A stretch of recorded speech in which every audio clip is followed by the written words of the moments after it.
This is the passion. Right place, right time. But only a whisper of the thunder to come. This is the dream come alive. A song sung as one. This is my Friday night, my Saturday, my Sunday afternoon. This is my team, my pride, our league. This is the Hyundai A-League.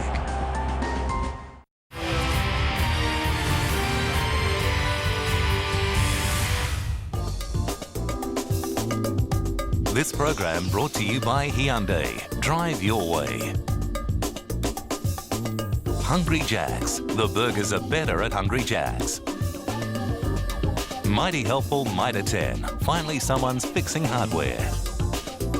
Snickers. Get some nuts. Valentine's. Official spirit of the Hyundai A-League. Bravia from Sony. Full-on colour. Zurich, because change happens. And Heineken Draft Keg. Let it flow.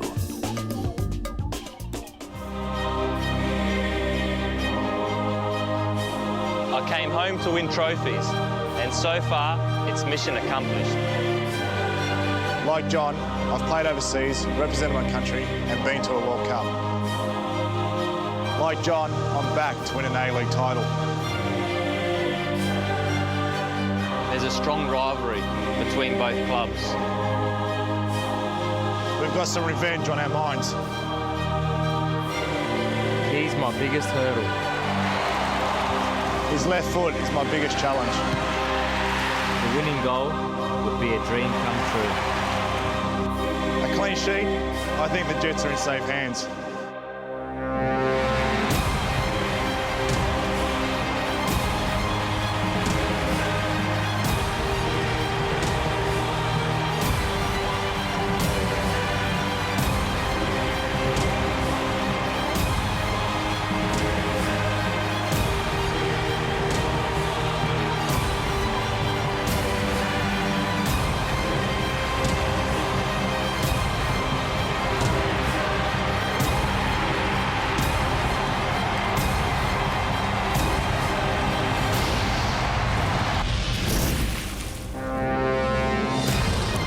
It's the 14th F3 derby since the Hyundai A-League began, and this is the biggest of them all.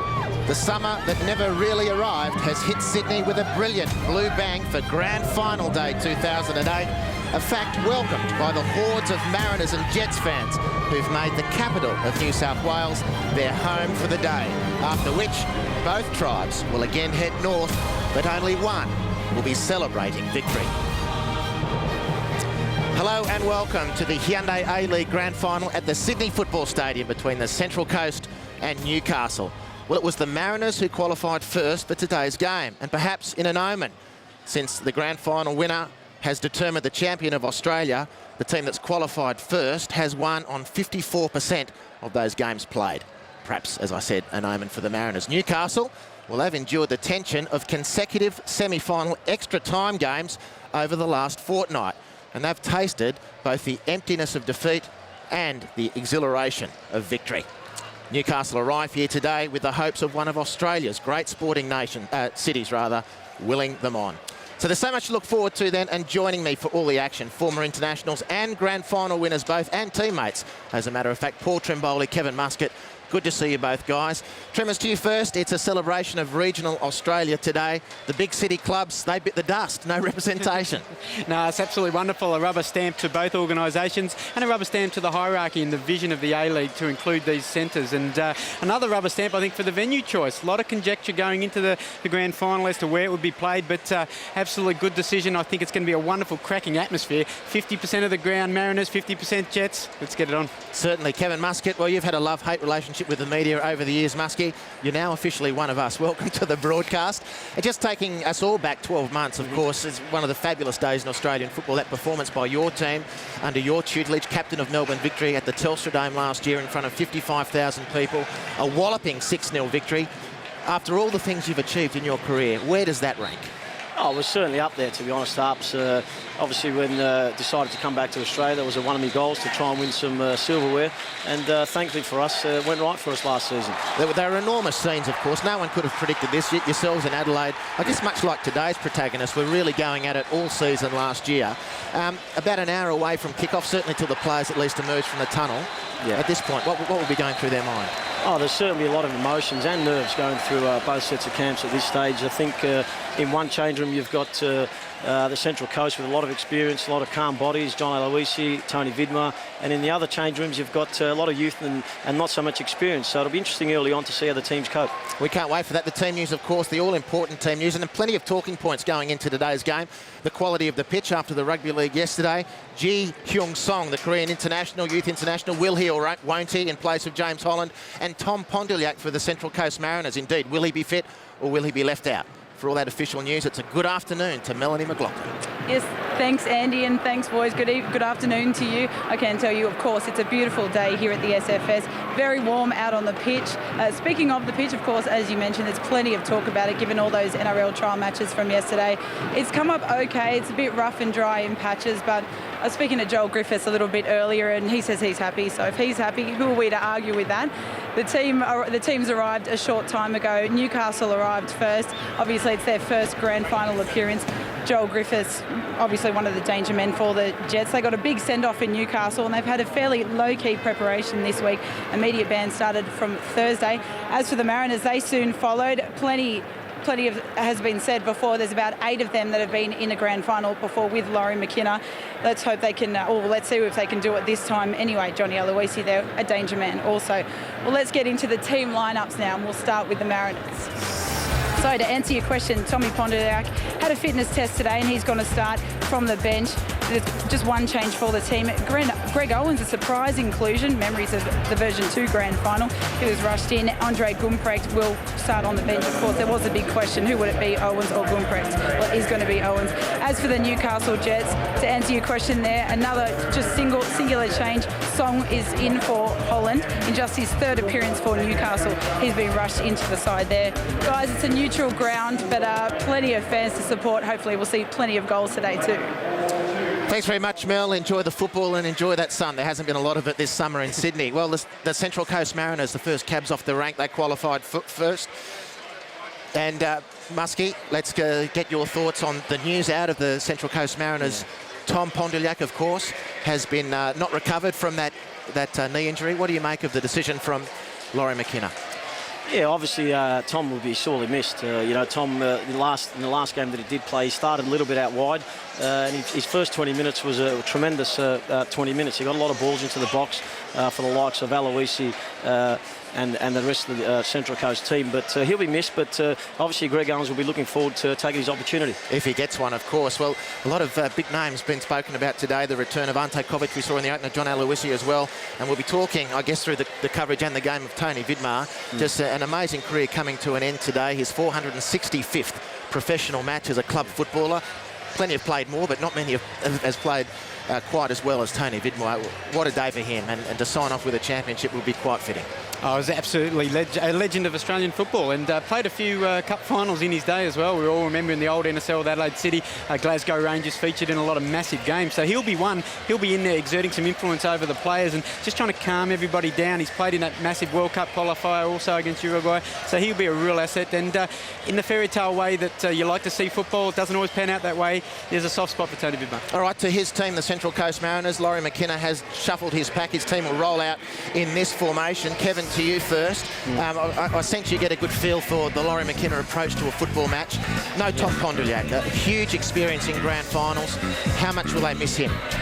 Oh, look, he's going to be sorely missed, but as we look at it there, this game's going to be won and lost in the middle of the park, and he's probably, they'll be outnumbered in midfield with Newcastle playing 5 across there, so he's probably gone for a little bit more legs than Greg Owens instead of Andre Gumprecht. So it'll be interesting because they'd like to win the ball in attacking third, and Newcastle tend to try and keep the ball in their defensive third to set up their attack. So that's what'll be won or lost for me.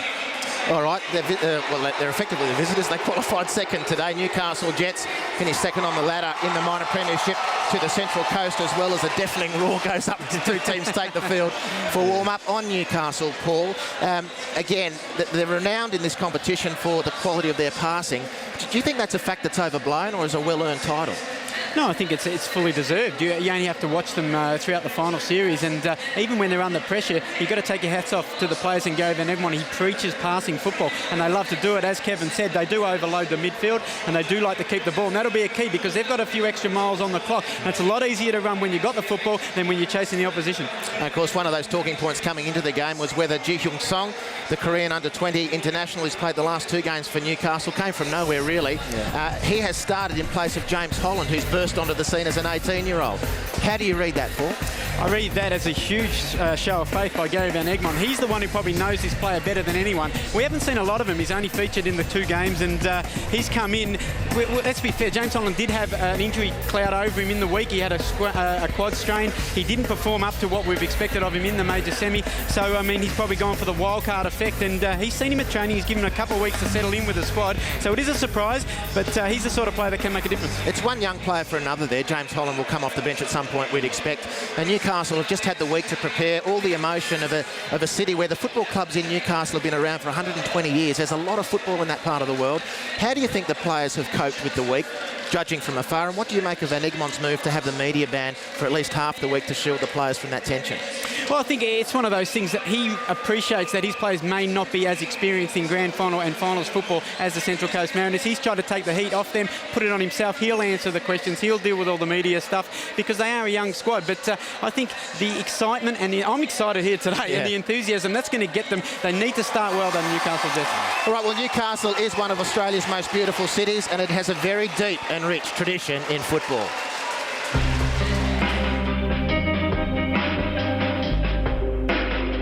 For a blue-collar city whose inhabitants thrive on doing it tough, is it any wonder they've embraced their Jets?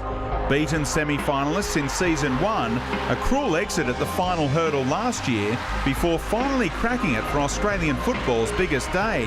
Newcastle wouldn't have scripted it any other way. And especially the last 3 weeks, you know, where we thought we were there and then we weren't there after the second Mariners game, and then even on Sunday night, the first half, we were very comfortable. Then Brisbane got back into the game, but it certainly sums up, you know, the last 20 years or so, you know, where we've been up and down and one thing or another. A key member of the Socceroos squad, which qualified for the 1974 World Cup, Ray Bartz once turned down a contract extension offer from legendary Manchester United manager Sir Matt Busby to return to Newcastle, where his love of the game was born. As a kid growing up and, you know, going to Adamstown Public School, you just didn't have any option. You know, you played cricket in summer and soccer or football in winter, and that was it. You know, because of the English mining history and everything in the Newcastle area, the likes of Adamstown and Wallsend and West Wallsend and the Coalfields, Cessnock and so forth, soccer was such a tradition because of the English mining that it was just something we took for granted. And the English influence was hard to miss when teams travelled to West Wallsend, formed in 1891 and one of the oldest running clubs in the country. The official name of the ground is Johnston Park. Johnston and Wembley, now that rings a bell. And it's there! It's Craig Johnston! Former Liverpool star Craig also grew up in the Hunter, while the Jets kitman Bobby Evans, who was coaxed out of retirement this season, knows all about the hardships of the past. Yeah, my grandfather and my dad played first grade in Cessnock, and he had to wait till a guy coming off in the reserve grade before he could put his boots on, and they shared a pair of boots so they could both play a game of soccer at the weekend. And yeah, that's what they did, and they had to wait on each other's his boots. Yes, money was tight, no quarter was given or taken. Someone mentioned to me the other day, how would you go, Doug, if you were playing these days? And I said, I don't think I'd ever see a game out. And so would my mates, because it was so intense. And you could tackle hard. You know, as a kid growing up, you'd play against these big burly miners in reserve grade, and they let you know what it was all about. So it was a good grounding, you know, but it was a terrific time, you know, and they're very happy memories for me as a kid going to watch, you know, the Adamstowns and the Wallsends and the Cessnocks in the 50s when, you know, they were at the forefront of Australian football, you know, and they supplied the majority of the national team in those days. Doug Vent was one of those Australian representatives debuting in 1955, but he was in awe of another Newcastle star, Reg Date, who was the most feared striker this country has known. Just being part of the team and think, there's my idol. And I remember saying to the fellas, it's the other players, you know, I can't get over how lucky I am to be playing in the same team as Reggie Date. And he said, have a look around, Doug, we all are. Talking to a chap at the game on Sunday that played with Reg in the 40s, Johnny Thompson, who's been involved with Football Australia for many, many years. And I said, was Reg as good a player as what he said? He was better, you know. And these are guys, and he was another one that had the opportunity to go to England but didn't want to leave Newcastle and the coalfields, you know. So it wasn't only me that was, you know, here. There's a number of us over the years. Matilda's captain, Cheryl Salisbury, has spent time abroad, playing in Japan and the USA. But the city of her birth drew her home for good just last year. Her residence, just a few long balls from Energy Australia Stadium. Yeah, I remember, you know, some of the childhood memories going down to watch the old KB United down at the ground, and, you know, my parents still just live up the road and same house as I grew up in, so I remember just going down and watching some of the games. And then when, you know, the Breakers were out at Birmingham Gardens, I remember going out to watch some of those games, but you'd only get a few hundred people or a few thousand people at the games, so to see, you know, that the packed stadiums now and the Jets making the final, that's just awesome. All have been waiting, just crying out for a good side. We've seen it at the Breakers, but that fell over. But this time now, it's not going to fall over. It's here to stay. We've been trying hard for a long time. You know, I was involved in the formation of our first National League team with KB United in the late 70s, and for me to have our own team here and to be at the forefront of Australian football is very, very, very satisfying. And no one has enjoyed the ride more than John Satsimus. Appointed CEO of the club on the eve of the season, the Sydney-sider now fully appreciates the region's ethos. You always hear about the Novocastrian spirit and what sport generally means to it. But having said that, unless you see it firsthand and experience it week in, week out, you don't really understand it. They love their football, they're educated football people, and it's been an amazing experience this year. But Newcastle has never won a major national football title. Just imagine the celebrations we'll see from the likes of 62-year-old Bobby Evans if the Jets take the final step. And as Tarek Elrich said, you know, when he scored his goal and he came in the shed after the game, you know, he thought he died and went to heaven. He scored the goal, and same with myself. You know, I've had a long history in the game, and it's something you dream of, that you're heading off to a grand final, and just see the happiness and the tears of joy in those players' faces after the game just makes you cry. I'd be quite happy to a grand final win. That would do me. I'd walk back home if we can get a grand final win. No problem, you know. No problem at all, Bobby Evans. Good luck to your team. And a rich nursery, not just in football, but across the range of sports and the arts. Newcastle, it's certainly pound for pound dished up its worth of Australian representatives over the years, certainly since White Settlement, that is. Well, I've got to welcome to the set now the man in the hot seat, Football Australia Chief Executive, Ben Buckley. Big welcome to the broadcast. Congratulations on the weather you've dished up for today, Ben, because it wasn't always looking this good, I've got to say. Nor was the choice of venue. A lot of discussion around your decision to play the game at a neutral venue at the football stadium. Has it been vindicated? Well, I think we'll know that after the game, but certainly if you look around the stands now, they're filling pretty quickly, and the noise and the atmosphere from both sections of the crowd would suggest we're going to have pretty close to capacity. So, you know, the fact that we can get an extra 10 to 15,000 people to the game, I think, is a real bonus. We're looking forward to a big one. Let's get through the news of the day as it's been broken. Started last Thursday, actually. Yeah. The news of expansion. Now, what are you going to learn on the Gold Coast Galaxy and the Northern Thunder, or North Queensland Thunder, we hope they're going to be called, in the next 2 weeks that perhaps you didn't learn in the last 6 months? Well, I think what we've said to them is that we need to be guaranteed that the financial situation of both clubs is to a level that can sustain themselves for a long period of time. And, you know, both groups are working very hard to be able to provide those guarantees, and we're supporting them where we can to come up with the right financial model. So, look, we're hopeful over the next 2 weeks we can get to a position where they can be provided unconditional licences for next season. All right, there's modelling of the Skilled Stadium at Robina, which would be the Gold Coast Galaxy's home. They've, I guess, been a later comer in the piece when you can compare them with the North Queensland Thunder, or the Northern Thunder as they've initially dubbed themselves. How progressed are the Thunder in their discussions with you? Well, they're both very progressed. I mean, there's just some questions over the financial modelling, and they're the key things that we need to understand in a bit more detail. But both play out of wonderful stadia, Dairy Farmers Stadium up in North Queensland and the new stadium at Robina. Both would be fantastic football venues. So they have the right basics in place, and it's just about fine-tuning the detail now. To what extent has the discussion of the AFL expansion plans, I guess, pushed you guys along, or is that an irrelevance? No, I think if you go back over the last 12 months, we've been very consistent in our views about expansion, and it's been one of the top issues on our agenda, and this is the culmination of that. So whilst, like all sports administrators, sporting codes, we keep an eye on what everyone else is doing, but our strategy is very much a strategy for football, and we won't be distracted by what others are doing. No, good luck to you on that. Well, of course, it was in all the newspapers today. It's not news for those in the football fraternity. Australia's formal bid for the 2018 FIFA World Cup, the biggest thing that humankind has devised for itself. Make no mistake, bigger than the Olympic Games, bigger than anything. Crosses all sorts of boundaries. Newly elected Prime Minister Kevin Rudd has joined the party today. There he is with your boss, Chairman Frank Lowy of Football Federation Australia. How realistic is this shot at the title? Well, I think if you're going to win it, you've got to be in it, and this is a very first step in a long journey, and we're delighted that the federal government has come in and put their support behind the bid. And this is a bid not for football, but it's a bid for all of Australia. This is an event that is unparalleled across the globe. So, we'd be delighted if we could be successful, not just for the benefits that brings to football, but also for the benefits it can bring to Australia as a whole.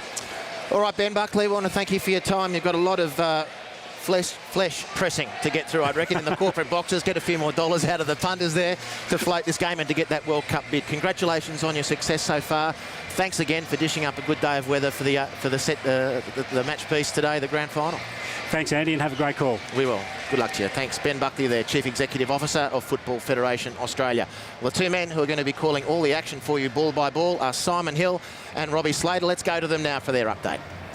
Yeah, thanks very much indeed, Andy. Great news as well about the World Cup bid. Fingers crossed for 2018. Great to see all those old stars from Newcastle in that package from Brenton Speed as well. Here's another one. Robbie Slater. Not that old. Not that old. Robbie, you played in a grand final, of course, back in 1988 with Sydney United. There were about 18,000 there that day. Today we could be nudging 40,000. Has football finally cracked it in Australia? Oh, look, I think certainly it has. I think it has arrived. We've talked about it arriving, but I think it has arrived. And it's not only today's game that's proved that, but I think it's been built up over the last 3 years, and it's culminating with this third Hyundai A-League Grand Final, which is looking to be an absolute sensational success for the FFA, because it's the first time it really is a neutral venue. We've got two regional teams, albeit not a terribly long way away from Sydney, but still a fair hike for Newcastle and an hour or so for Central Coast, both down the F3. So I think when you think that we're going to get a full stadium in that respect, I think you can say that football has certainly arrived, and it's certainly getting bigger and bigger because it's not over yet. Well, the fans are still piling through the gates as we speak. A little bit earlier, Robbie went out and about amongst the Jets and the Mariners supporters to get their views on today's big game. Well, I'm down here at the Ballantines fan camp, down here with some Newcastle Jets supporters, and it's actually one of their birthdays. It's this man right over here. Yeah. What's your wish? You know it, Robbie, you know it. So, okay, what's going to happen today? Jets win by how many? 2-0. No way. Mariners 3-2 after 90 minutes. 2 goals from Aloisi, 1 from Kwasnik. We're going all the way. Get the double. We're going to win 5,000-0. 1,000-0. Gee, that's very optimistic. I know. Because they're my home team. That's where I come from. Born and bred in Newcastle. Love it, mate. Joel Griffiths, #1 goal scorer. Too good. We've got Danny. We've got Andre. We've got John Aloisi. We've got Tony Vidmar, and we've got love. We've got passion. We got cheer. Even though they think we can't do it, we're going to take the cup home. I know we are.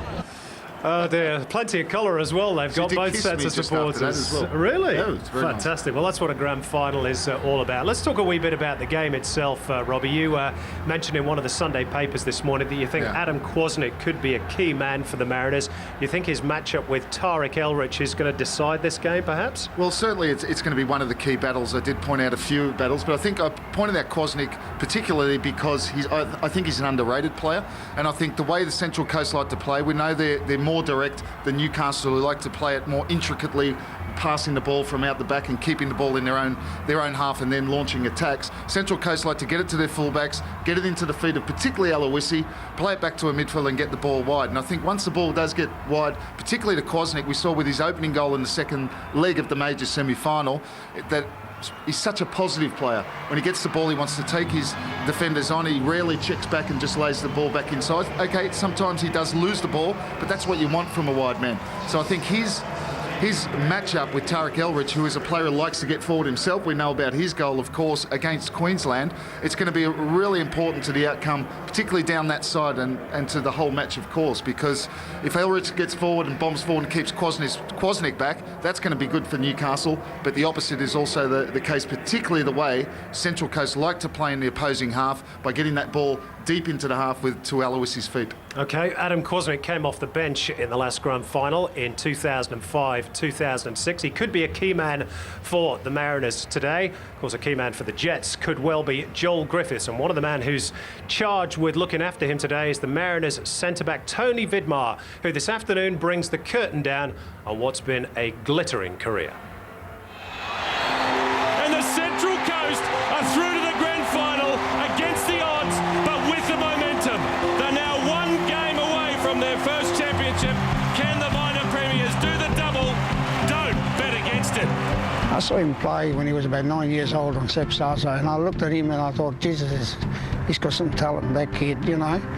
So I chased him up to come and play for Woodville. When he come and play for us, the under-11, he was only 10 years old then. Very quiet, very simple boy, never said anything. He did what you asked of him, and that was it. Me or my wife, we used to specifically go there and pick him up at home with his father. And his father used to come in the change room and he used to put his socks on, his boots, tied up his boots, polish them up, and Tony was ready for a game. And this is the thing that fascinated me. Apart from that, he loved his soccer. You can see the way he played soccer, he was ready for big time when he was in a young age. He really wanted to play that game. Was a little bit gangly for his age, and then all of a sudden he shot up, and he was just strong right from the very first days. Compared to me, I used to beat him up when I was a little kid, and then all of a sudden he shot up, and everything about him, he was just had this presence about him that was always pretty positive and pretty strong. And if you have a look at his whole career, that's how he's always been. When he was 16, and a lot of coaches around the club thought that he's never going to make it. And I've put forth that he trains twice with the first team and twice with the young team. And then when there was a time to give him a chance, when I thought it's the right time, we were commanding the game, we were playing a cup game, and I put him in and he even scored a goal, but I think by accident. He'll probably remember that was an accident. I always look back from when I started, and I think my time at Adelaide City was probably the defining moment to where I am now. Discipline was a huge thing at the club. If I didn't have that, then who knows where I could have ended up or what happened, you know, maybe not even been to where I am. So I think that was part that pushed me gave me a basis, gave me a platform to start my career off. I think from those early training sessions at Adelaide City, everyone could see that there was something about Tony that he had a desire. He trained hard, certainly, but there was always a commitment to learn and to see the example of maybe some of the older players and to learn from that and become a better player himself. Pure professional, great around the dressing room. Gave 100% on the park all the time, and it was a coach's dream. And I played with Viddy on most probably 2 occasions, but thorough professional. He is a very versatile player that served his country very well, and you can see that's why he's one of the only players, well, I think he's the 3rd most capped player for Australia. We know Tony now as a centre-half, and he's played centre-half for the last 10 years. I remember him as a marauding left fullback when he came into Adelaide City, and certainly for the first few years in the Socceroos as well. And he would have been one of the best left fullbacks that Australia's ever produced in my mind, as well as being a great centre-half. So there's that versatility as well. He could have played in a number of positions. A great footballer, a great teammate. He's a gentleman, a real gentleman of the game. You do see the gentle side of Tony, which is nice to see, but when he gets on the field, it's all about doing the business, and when he has to, he does grit the teeth, and there is a bite to his game. He don't play in the Scottish Premier League for 5 years, and and you're just a nice guy. You know, if he needs to get stuck in, he'll get stuck in. So they are a nasty side to Tony, and I don't think it's nasty in a bad way. It's just the will to win the ball, and defenders sometimes have to go through all sorts to get that ball, and Tony will definitely do it. You know, he's not going to pick you up and shake you down after and say sorry. He might do that after the game, but you know, there's certain times in games where you need to get stuck in, and Tony can definitely do that. The defining memory was when he stepped up to take the penalty against Uruguay. I think no one realised that he was going to take a penalty. No one's ever seen him take a penalty, and no one really knew what foot he used to kick with, because he used to kick, you know, the same both feet, and he stepped up and he took it with his left foot, and everyone looked at each other thinking, he's not left-footed, is he? I can remember the walk up to the ball. It seemed forever. Put the ball down and the ball kept moving, and I was thinking, nah, it's not going to be, is it? And then I thought, nah, just blank it out and just concentrate on what you had to do, and it went in. That night was, I think, a turning point for young players who want to play for the national team, that, you know, it can be done. One thing that will stand out in everyone's mind would be the World Cup qualifier in Uruguay in 2001. You talk about Tony, I think most of the time that picture will come into everyone's mind. And then on the flip side of that was the magnificent game he played in the 2005 World Cup. That's Tony Vidmar. To me, he's an icon to the Australian soccer. Yeah, he sure is an icon. It'll be sad to see him go. Robbie, you played in the Socceroos with Tony Vidmar for a number of years. What's your standout memory of Viddy? Well, I think what Alex Tobin said's true as well, and what Aurelio said is that you don't know which foot he was better at. Alex said he'd be remembered as one of the best left fullbacks we've ever produced, but when I played with Tony, he played behind me on the right-hand side, and that was in the games against Argentina.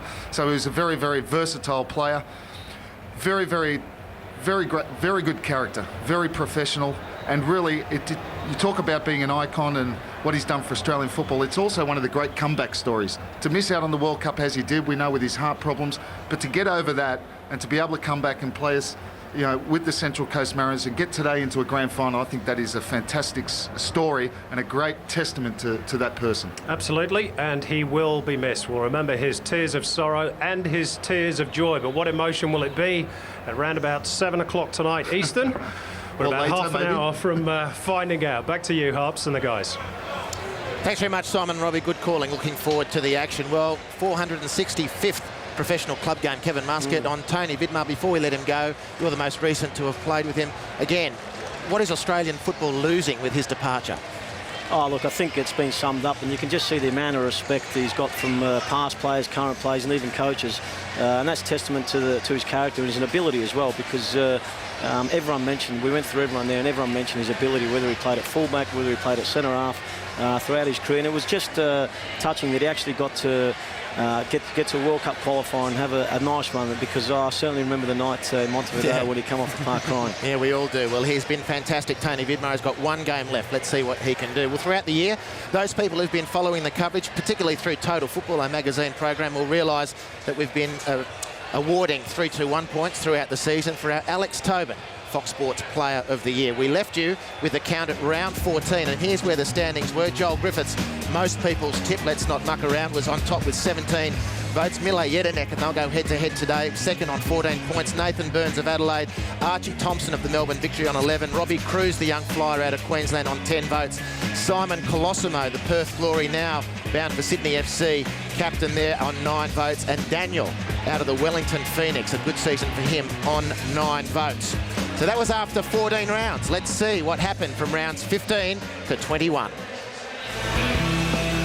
Robbie Jedinek to thump it. And boy did he thump it. Mile Jedinek gives the Mariners an early lead. Straight past Majeski. Awkward ball. And it's in off Carlos Hernandez. The Costa Rican opens the scoring for Melbourne Victory. Here's Griffiths. Oh, why not? Why not indeed? Joel Griffiths with an absolute beauty. 2-1 Jets. Jedinek does the goal himself. Wicked swerve. What a goal from Jedinek. A piece of absolute magic. To Manfrey on the right. 100 for Melbourne, the first A-League club to reach that mark, and it's Carlos Hernandez. And again, decent ball in, Joel Griffiths, easy as you like. It's a new record for the Jets ace marksman, 12 goals in the Hyundai A-League.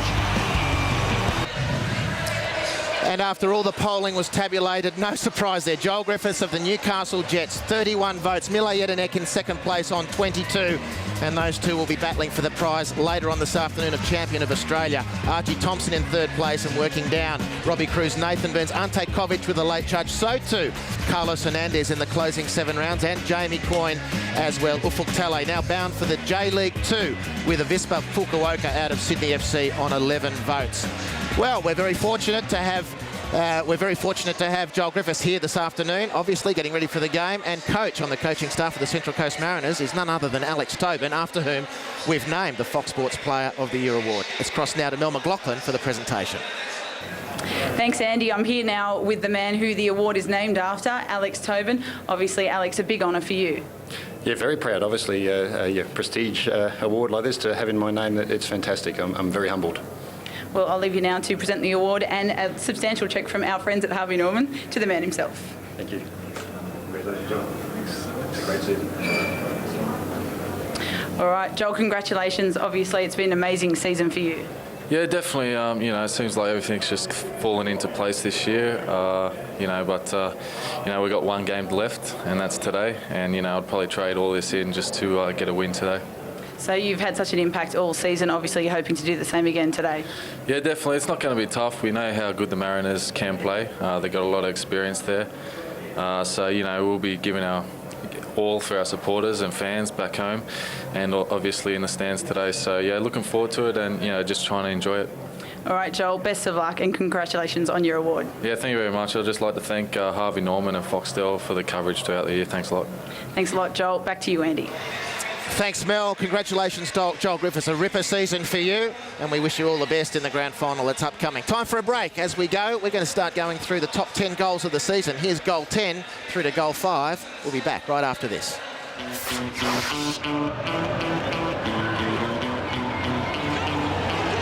Zullo with a shot. Michael Zullo! Brilliant goal for Queensland Roar. Zullo's first in the A-League. What a strike. On the volley, technically superb from Zullo.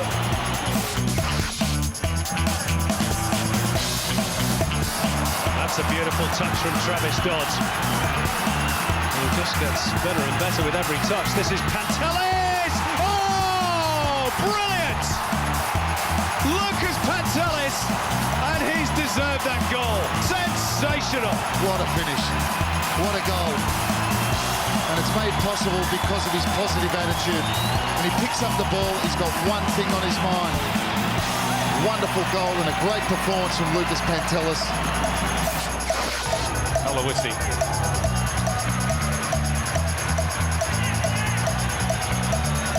Jedinek. Goes for goal himself. Wicked swerve. What a goal from Jedinek. A piece of absolute magic. It's an absolute bomb from Mile Jedinek. And he's absolutely trashed it. Goodness, that looked like it caught a tailwind off the Brisbane water. Brilliant stuff.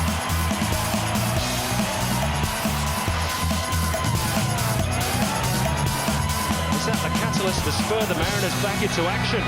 Hutchinson drives one. Oh, it's another stunning strike from John Hutchinson. What a goal. The Mariners back in it at 3-2. He allows it to run across his body and he hits it with some power. Crashes into the back of the net.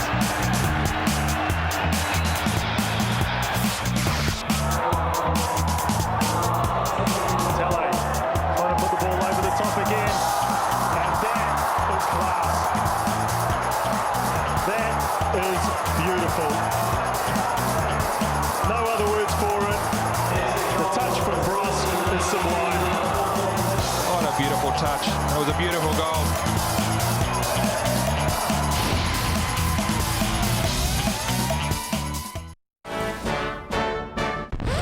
I think the Central Coast will win. I'm barracking for both sides, but asked to make a selection, I'd say Central Coast Petrosky, Aloisi, Vidmar's last game, and they've been to a grand final before.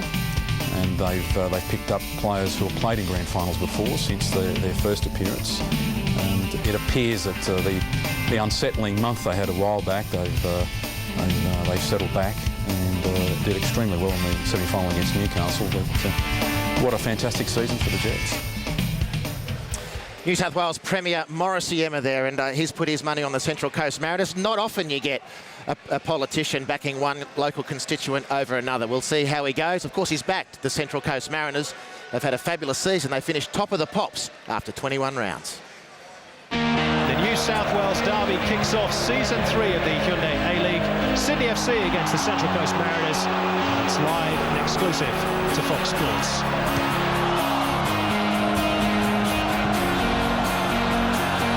Petrosky!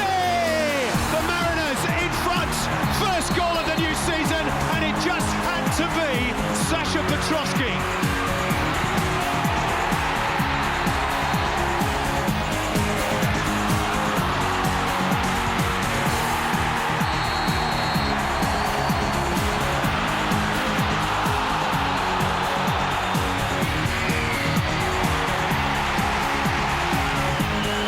For the second time in 3 weeks, the Mariners captain has seen red.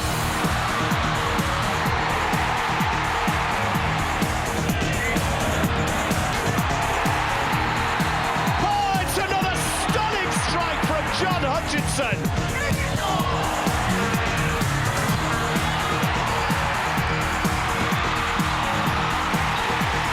Sets it up for Pontiac. They've come from behind, right at the deck.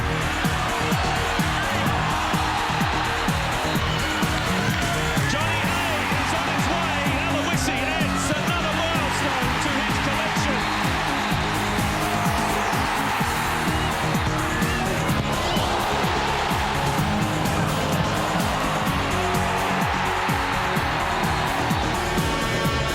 Bobby yet back to Thuppin. And boy did he thup it. They've got a 2-0 lead, but they've lost their keeper now.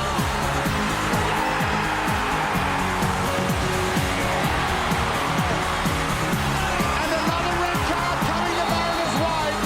It's 5-4, and that is full time.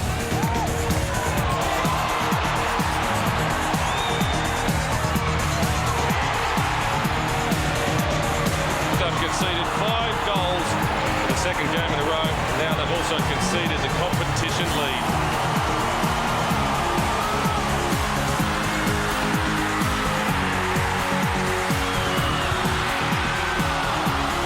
Week 21, that's the one that counts. They'll have to come from 3rd place to regain top spot.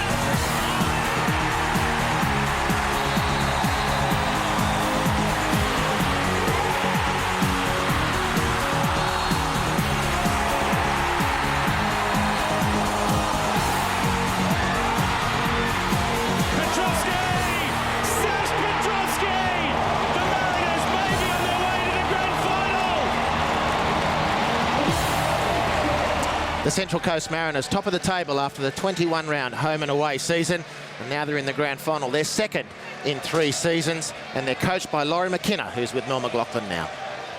Laurie, you and about 8 of your players have been here before. Does it feel any different? Yeah, no, the preparation, having the extra weeks made a big difference. You know, we've been able to enjoy it and build into it, where year one we were 100 miles an hour for 3 or 4 days, and then it was over. You know, so it's been a great lead up, and you know, good preparation as well. So whereas the last time we had a lot of injuries, this time we've got over the injuries, and this week everybody's been training fully. And what's the latest with your team news and obviously Tommy Pondoliak? Tommy will be on the bench. You know, he went for a run this morning and he was fine, and we dabbled with the idea of starting him for the beginning, but you know, he hasn't trained for a couple of weeks, so he'll be a good one to come off the bench if needed. Have you done anything differently in your approach to 2 seasons ago?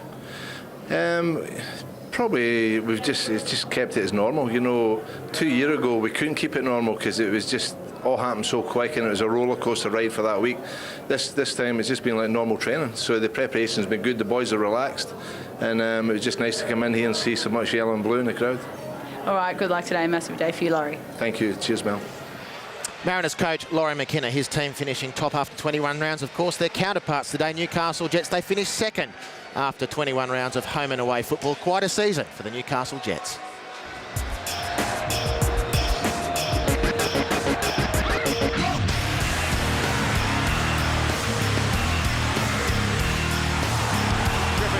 Joel Griffiths has found the top corner. Simply brilliant. I spend my time flying higher than God. In my dreams, I'm still flying. Still flying high. Way past the signs, scrambled up in a twine like a captured lion. See me run, gunna. See me run, gunna. See me run, gunna. Take off, gunna. Take flight, gunna. Higher ground, gunna. Put myself higher. Take off, gunna. Take flight, gunna. Higher ground, gunna. Put myself higher. Take off, gunna. Take flight, gunna. Higher ground. Soaring high.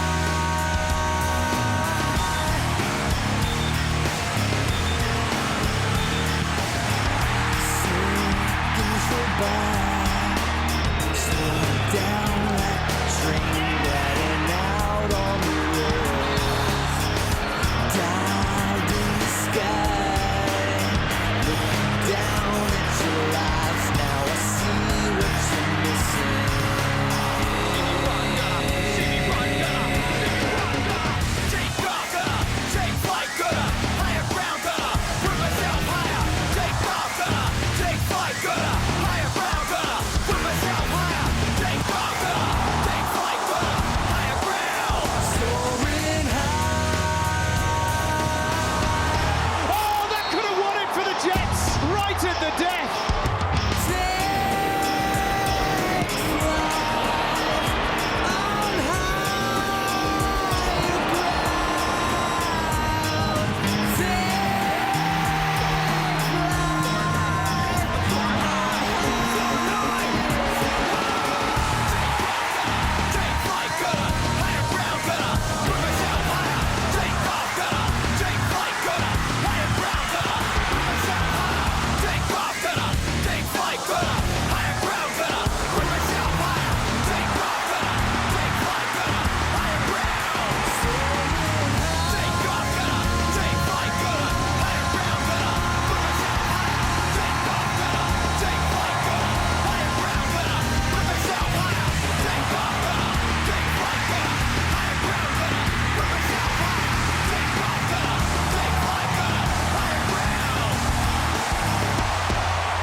The Newcastle Jets, they finished 4th in Season 1, 3rd in Season 2 and 2nd in Season 3. They're coached by Gary Van Egmond.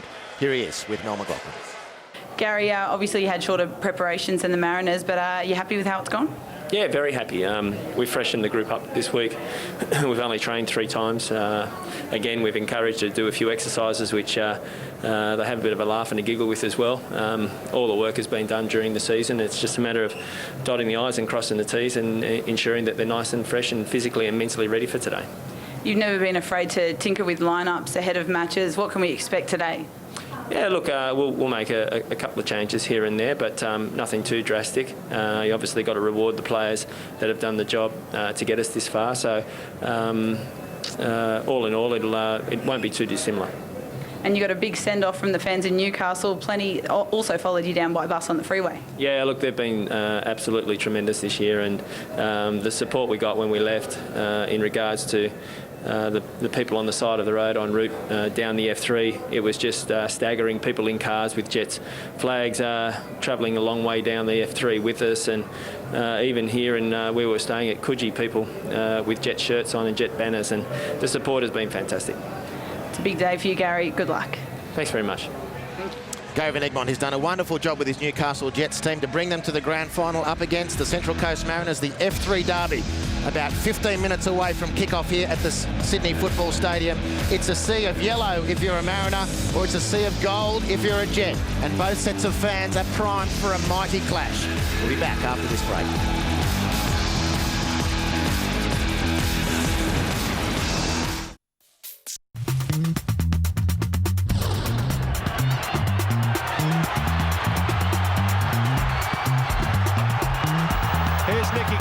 Striding forward, has a goal!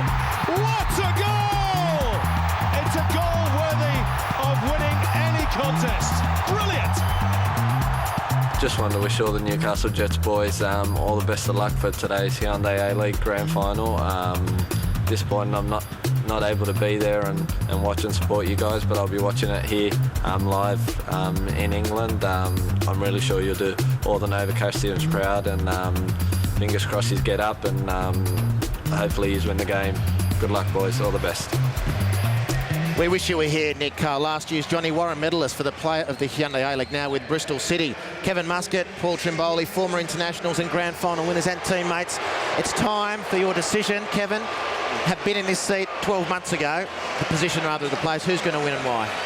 Oh, look, I think without any great deal of confidence, I'll try and pick a team. But for me, as I mentioned, it's all about winning the midfield battle. Central Coast will have a man less in there, but I expect them to push on nice and early, make Newcastle sit in the back foot. Newcastle will try and knock the ball around. If Central Coast can win the ball in the attacking third, I think they've got the firepower up front in Aloisi and Petrovski to bring home the goods. Central Coast it is for Kevin Muscat, Paul Trimboli. Which way does your game fall? Gee, it's a tough one, isn't it, Harps? There was one goal between them in the regular season. There was the odd goal in the major semi-final. There are no secrets between these two teams. And grand final day, someone always makes a name for themselves. Who is it going to be today?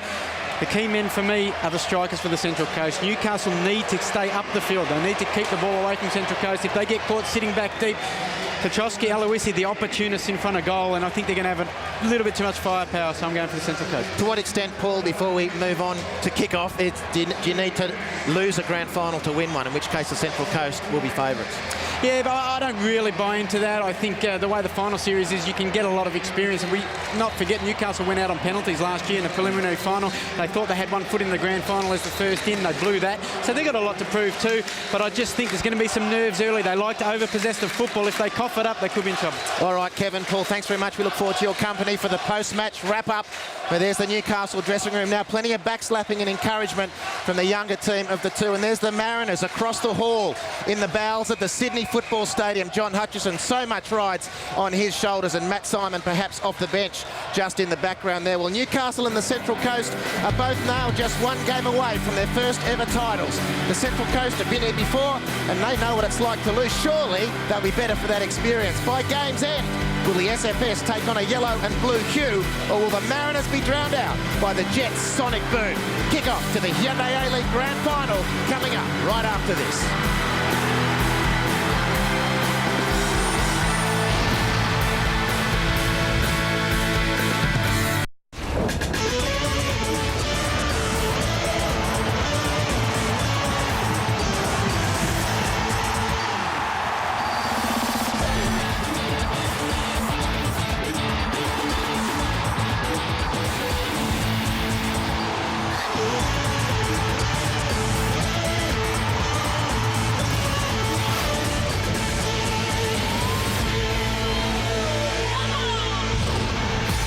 They're just 91 kilometres apart, and just 90 minutes separates them from their dream.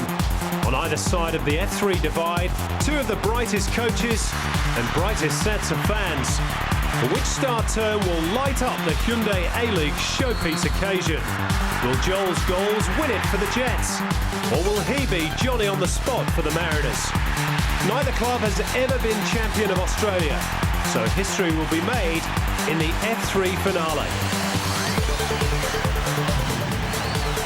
Hello and welcome wherever you're watching around the world to the Sydney Football Stadium for the showpiece occasions of the Australian domestic football season, the Hyundai A-League Grand Final between the Central Coast Mariners and the Newcastle Jets.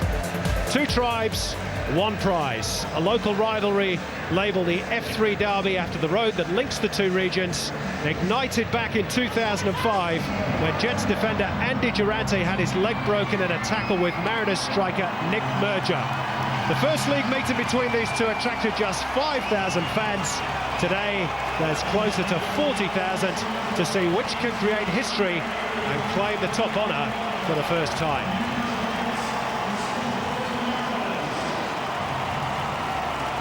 Well, the F3 has been one long convoy of yellow and gold this morning, scenes reminiscent of a Wembley Cup final, which is the sort of occasion this game has become. And we've got cup final weather as well. for the big occasion. The fires have been stoked all week with trash talking more akin to prize fighting than football. The debates over style have raged, and whether extra time will have sapped the legs of the Jets over the last 2 weeks of finals football. But it's deeds, not words, that will dictate the outcome. Meantime, the words to the national anthem will be sung by Katie Noonan.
Beautifully sung by Katie Noonan on a beautiful afternoon in the harbour city.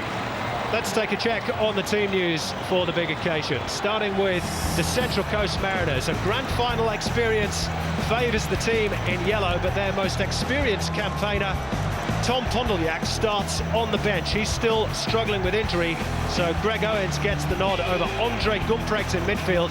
Otherwise, it's as you were for Laurie McKinnis' team. Tony Vidmar plays the final game of a glittering career. John Aloisi, the first grand final of an equally glorious history.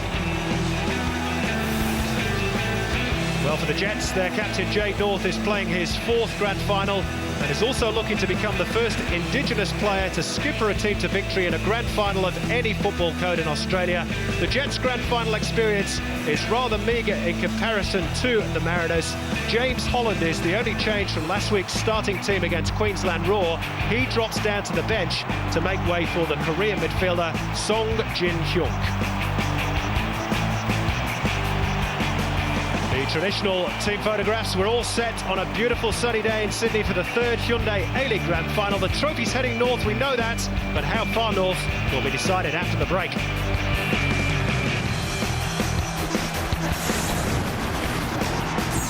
A-League Grand Final 2008 is about to get underway in Sydney. The Central Coast Mariners against the Newcastle Jets. They finished 1-2 in the regular season, and now the one true derby in the competition will decide the destiny of the silverware. Mark Shield from Brisbane is our man in the middle, officiating his sixth straight grand final. That's after arriving back from a FIFA training camp in the Canary Islands this week. His assistants are Nathan Gibson and Ben Wilson. Well, they questioned whether taking the A-League to the regions would be a success.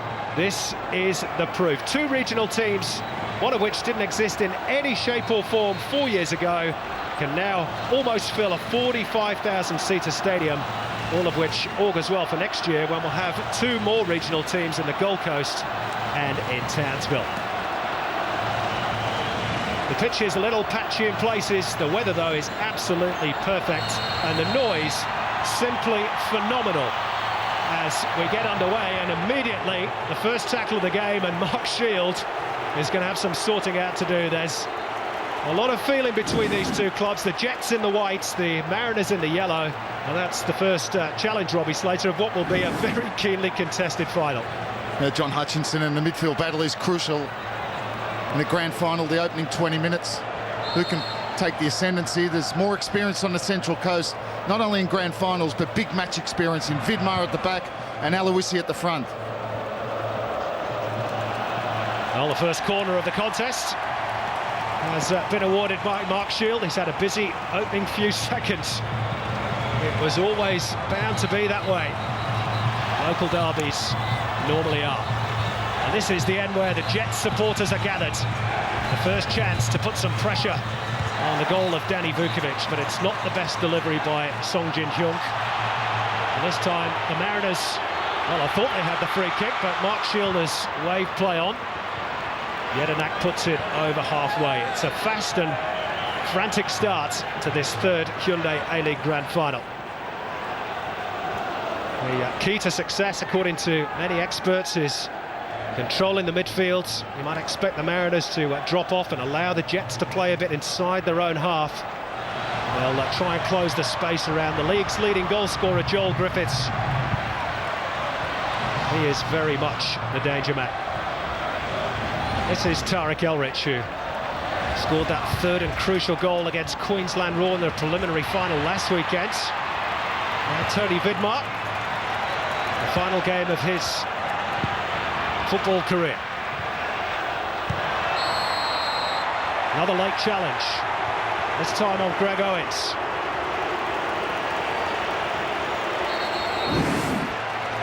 He cuts inside Greg Owens and just coming back. Joel Griffiths, we know about his work rate. And just a little bit late as the ball's played through, but two differing styles. These two teams, the Central Coast, like to play it more direct, get the ball up to Aloisi and get the ball wide to particularly Kwasnik on the left-hand side. Newcastle like a passing game. This free kick towards the end where the Mariners supporters are gathered. They're occupying the bay normally reserved for Sydney FC supporters. This is their home ground, of course, but today the Cove is yellow, very much so. Well, it's a great scene. Newcastle Jets fans at one end, Central Coast Mariners at the other. Great colour and a great afternoon for the grand final. And Gary Van Egmond reacting to possibly that second major semi-final loss. 3-0 to the Central Coast. He's gone away from his usual back four, playing with a back five, or a back three. Two wing backs, Elrich on the right-hand side, Dapuzzo on the left-hand side, and the back three of North, Durante central, and Griffiths as right stopper. Jade North was just leaning into John Aloisi. This is Chekoli. Aloisi being very tightly watched by Adam Griffiths. Play on, says Mark Shield. His first two touches closed down very quickly, John Aloisi, but you see how they like to get it into his feet as quick as possible. So good at using his body, shielding the ball and bringing other players into play. And then Johnny Aloisi, it's all about the penalty box. Chekoli launches it long. Song Jin-hyung on the edge of his own penalty area. Foul by Kwasnik. There wasn't much contact there, but enough for Mark Shield to give the free kick. So Gary Van Egmond obviously worried about that two-pronged attack of Petrovski and John Aloisi. Two players who like to play central, so he prefers to have three central defenders up against those two. They are much more the experienced side, the Mariners. In all their squad has experience of 34 grand finals, which is quite a total, really. The Jets just 10. And you can halve that figure and you're talking about the starting 11. Jade North by far the most experienced. This is his third big occasion. Here's Joel Griffiths, who's played in one before as a late substitute for Sydney United back in 1999. Matt Thompson, who also has grand final experience, came off the bench late on for Parramatta Power in the old NSL Grand Final, the last one in 2004. This is where Newcastle like to play and keep possession of the ball, playing three there and pushing the two wing-backs on, give them even more position. And this is Mushalik. He likes to get on the ball as much as possible. He really does operate all over the field. A lot of Newcastle attacks start through him. Joel Griffiths digs it out. Gets the return pass too from Song Jin-hyung. Closed off by Vidmar. And the foul goes the Jets' way. Tony Vidmar and Joel Griffiths. That's the area he likes to operate, Joel Griffiths, that right-hand channel. This time it just allows Vidmar to overcommit. Referee's assistant right on hand. Early pressure to the Jets.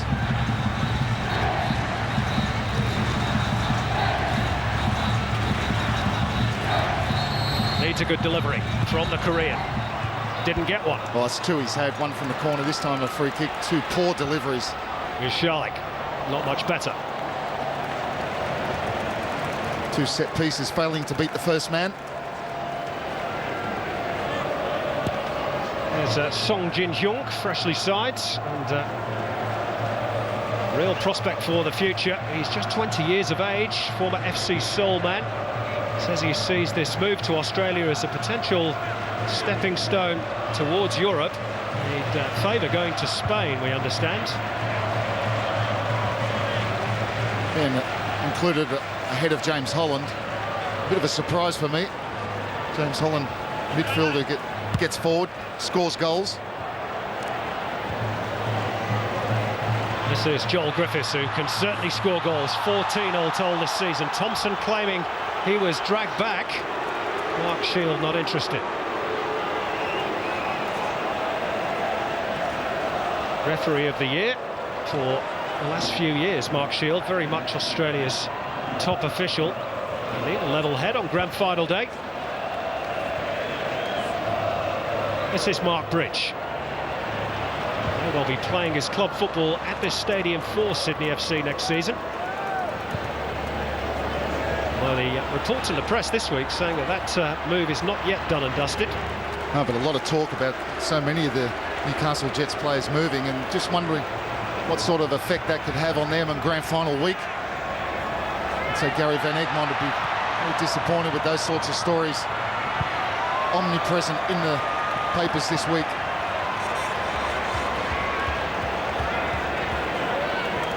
This is Jade North, the Jets skipper.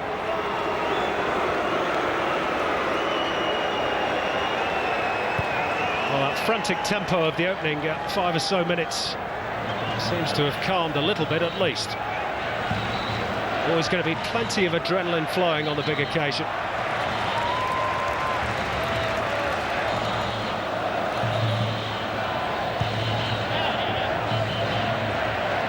North forced backwards. Petrovsky and Aloisi will try and apply plenty of pressure to the central three.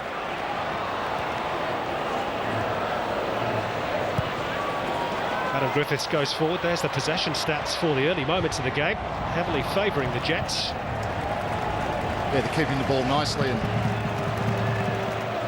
they're doing well in these early stages. Deputso and Tarek Elridge pushed right up into the Mariners' half, keeping Owens on the right side and Kwasnik on the left-hand side penned in. And Michalek's just sitting in front of that back three. He's so comfortable on the ball in those areas, being able to keep possession. Joel Griffiths playing in much deeper position. Might have expected him to play right up front, but it's Bridge that's playing right up on Alex Wilkinson. Griffiths is breaking from the midfield with effect. Foul by Kwasnik on Song Jin-hyung, who's a very neat and tidy player. It's lovely control to bring that ball down. That was the Korean again. Now Miller Jedinak, tall, muscular figure, known as the silent assassin on the Central Coast, breaking forward. Tries to slip it through for Petrovsky, but Adam Griffiths will guide it back to Antikovic. A good positive run from Jedinak, and you see there, that's one thing that Johnny Aloisi and Sasho Petrovsky won't do to Newcastle. They won't worry them with their pace. You see quite easily there Durante and Adam Griffiths shielding the ball back to Kovic. Very much penalty box players, those two. The back three of Newcastle can afford to push right up on those two players because they're not really going to hurt you in behind. 15 goals between them, Aloisi and Petrovsky this season. It may not seem much to our overseas viewers, but in a 21-game campaign, it's not bad by any stretch of the imagination.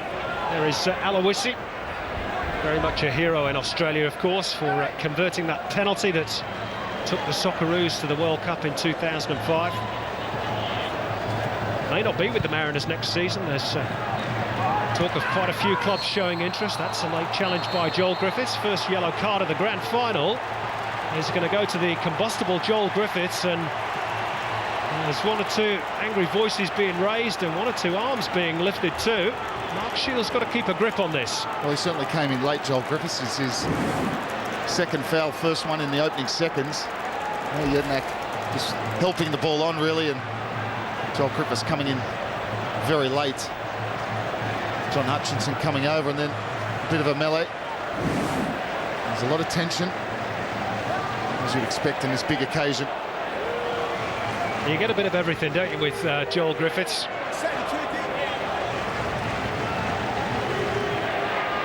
By far the standout player in this year's competition. Just occasionally lets the red mist descend a little bit. So he's got to be careful from now on. Very early to pick up a yellow ticket.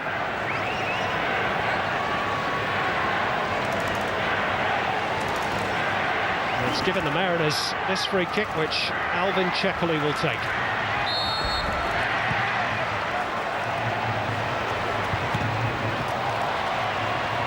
This is Kwasnik. Hutchinson to Checkley. A bit scrappy by the Mariners. Another chance for Joel Griffiths to stretch his legs, and he too is fouled by Jedinak, and Mark Shield is at least being consistent, and it's a yellow card apiece. That was a silly foul from Jedinak. He's coming from behind. Really, he could have just shielded Joel Griffiths towards the sideline and really committed the silly foul, and he's the second player into the book. Here he comes, he nudges him from behind.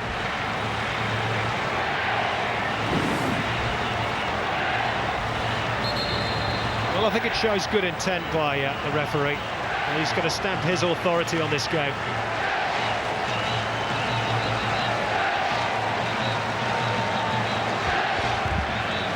John Hutchinson having a bit of a chat too. Just being told to watch it.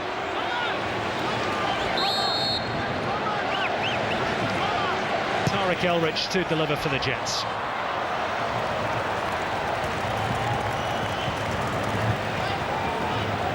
These two clubs, incidentally, have met on 13 previous occasions. History marginally favours the Jets, who have 5 wins, the Mariners 3, with 5 ending in draws. That counts for little on grand final day. An interesting stat. You put that with the fact that in those 13 encounters, they both scored exactly the same amount of goals, 14.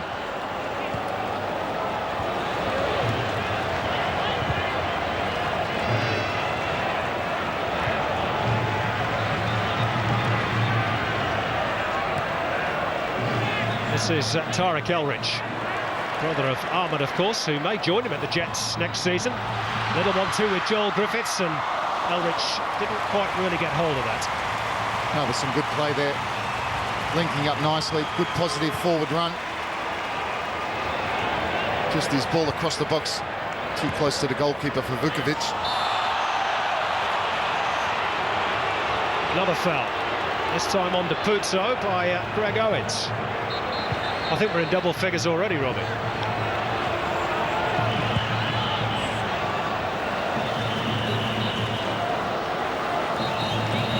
This is Mark Bridge. Spotted the run of Song Jin Hyung. This is Depuzo. With Charlik. Header clear was by Alvin Checkley. They're just struggling to keep possession, Central Coast at the moment. Opening 15 minutes, certainly the Jets have settled the better.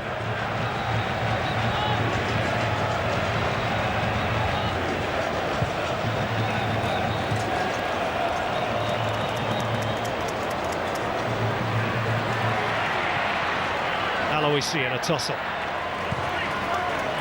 Checkley to Kwasnik. That was a late challenge too by Tarek Elrich. Kwasnik felt that.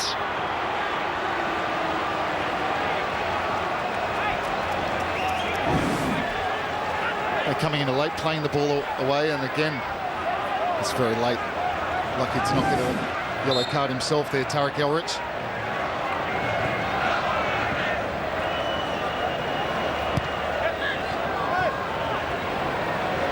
Alvin Checkley, former grand final winner, of course, with Wollongong Wolves, the old NSL, and Sydney FC. on this very ground 2 years ago. Now back with the Mariners after a stint in Japan with Avispa. And that was good advantage played by Mark Shield. Gary Van Egmond, who's played in 3 grand finals himself as a player, I'm sure will be quietly pleased with the way his team has started this final. He was impressing upon them this week not to let the big occasion pass you by. They're getting great backing from their supporters, who've come down, around 60 coaches, and on the trains and in the cars as well.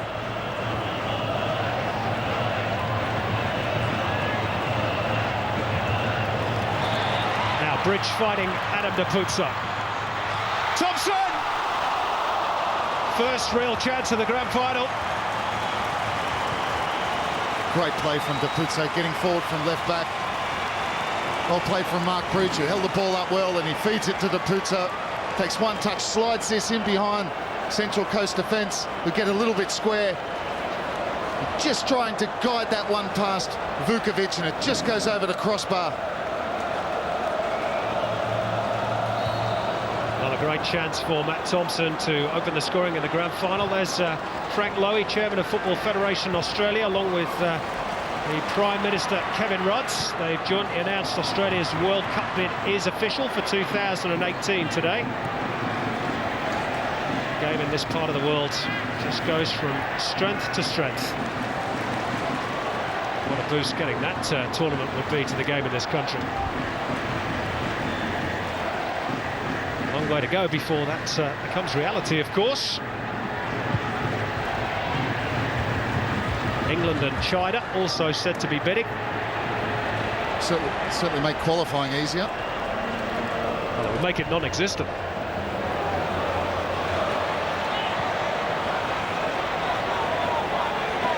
Well, the Jets go a bit more direct to Bridge. Song Jin-hyung. Bridge!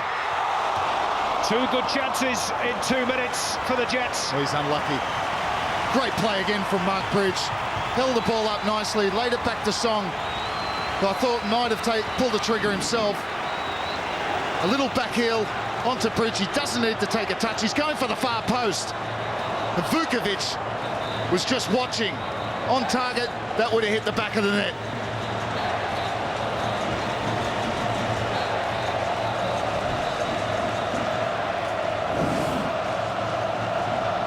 Well, there's no question. The Jets are on top.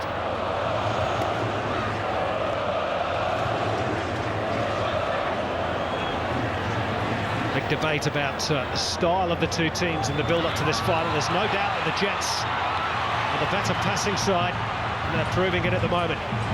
Here's Thompson, who's had 1 good chance already. Michalek, who's got interest from overseas clubs, we're told, particularly in the UK. Yet to sign a new deal at Energy Australia Stadium. Elrich, good passing movement again. Joel Griffiths, good tackle, Vidmar. A good play again, opening up Central Coast, but there was a poor first touch from Joel Griffiths. Allowed the tackle from Tony Vidmar. His touch was too heavy. It's a good, clean tackle.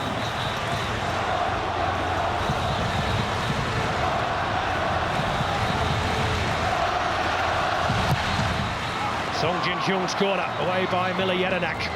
Helped on by Hutchinson. Well, he needs to mix them up a little bit, Song. That's 3 corners he's hit to the near post. That one was a little bit better. A little bit of variety on the set pieces.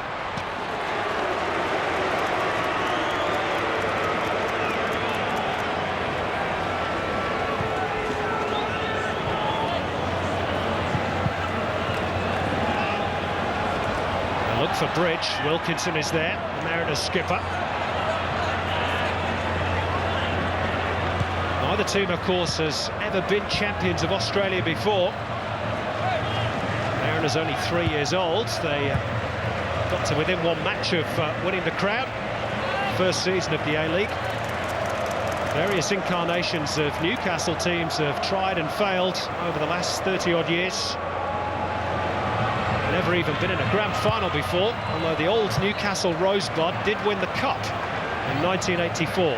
1-0 win over the Melbourne Knights. Thanks to a goal by a guy called Derek Todd. I don't know whether you remember him, Robbie? Well, I do remember him because I think they knocked my side out, St George, in that cup competition. Although my memory is fading. Long time ago.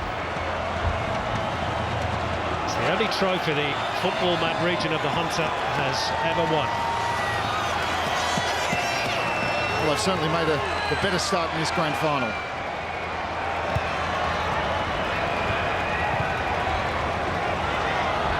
Here's Kwasnik as the Mariners try to find some rhythm. He's unable to keep the ball in play. Yeah, that's what happens when you can't get into the game and finally gets a ball with a little bit of space, takes his eye off it. And poor first touch. Central Coast really haven't started well.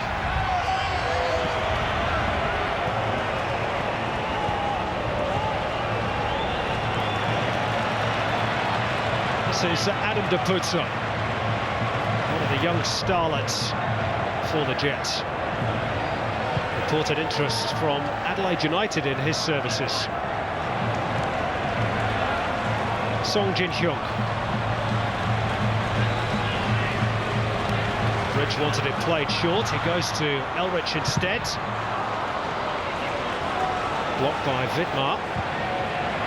Owens' clearance. Well, there you had Owens, the right midfielder in the right fullback position. He had no one to hit. Central Coast finding it very hard, even when they do get the ball back, to get out of their own half. So tactically, Mary Van Egmond has played it absolutely right for the moment.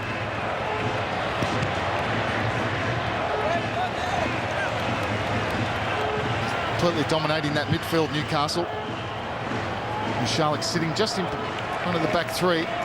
Joel Griffiths dropping right back as well behind Bridge. Song and Thompson giving good width and tucking in when they need to. The good thing about Gary Van Egmond is he's not afraid to experiment, to take a risk or a gamble tactically. We've seen it before this season. He is a very promising up-and-coming coach. Now what can the Mariners do here? They've been second best so far.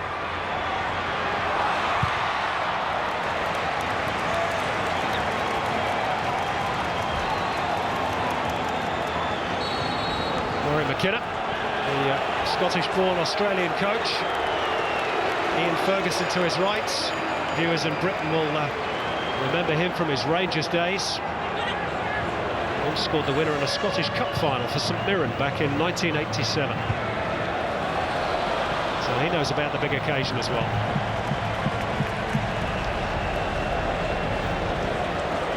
Made a good start, hasn't he, Song? Good signing. Very late signing for Newcastle Jets.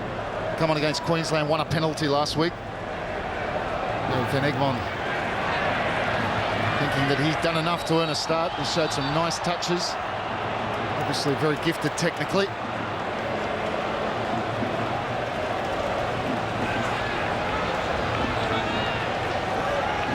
You can't miss him in those red boots either.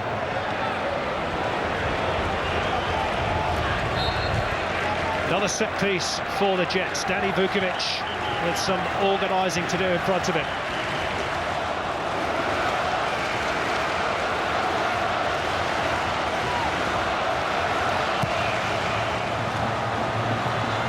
Towards Adam Griffiths at the back stick. Good safe hands by Vukovic. That's a wasted ball, isn't it, from that sort of area? Very easy to defend. Now, Aloisi, good strength. He's got support here from Kwasnik. And it's charged down. An important block by Jade North. Aloisi retrieves, and it's a disappointing cross from Chekalin. Yeah, it's wasted. Player with his experience. Great position to get a good ball, good delivery into the box. It was the first time we'd seen Central Coast do what they're good at, or what they like to do, and that's Aloisi holding the ball up well, laying it back to Kwasnik. But what a block, what a challenge from Jade North. Desperation to block the shot from Kwasnik.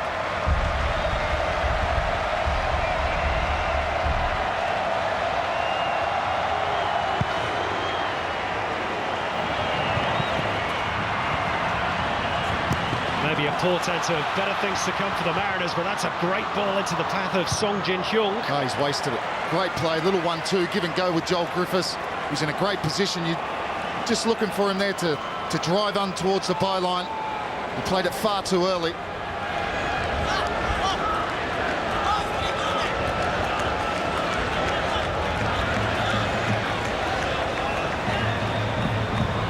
Thompson. He's done well there, Matt Thompson, to get a corner. No, he's done well, hasn't he? He's boxed in 2 defenders, manages to win his side a corner. And Song will continue to take set pieces. I think he's taking 3 corners for the moment. A set piece all to the near post. Let's see if he mixes it up this one. Adam Griffiths up from the back. Andy Durante too. Well, again, it's not the best delivery by the Korean.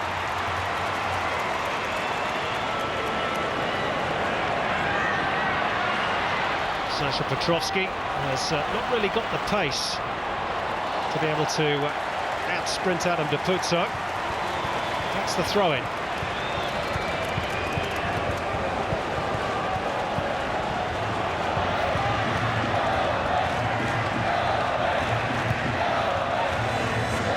Lovely raking pass by Checkley.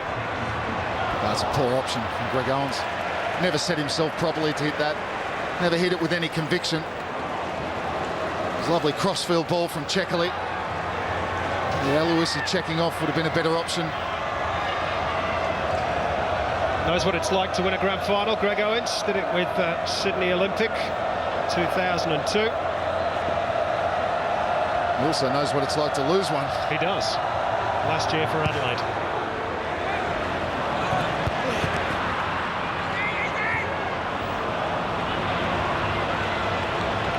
Here's Mushalik, who really makes the Jets midfield, in fact the whole team, tick.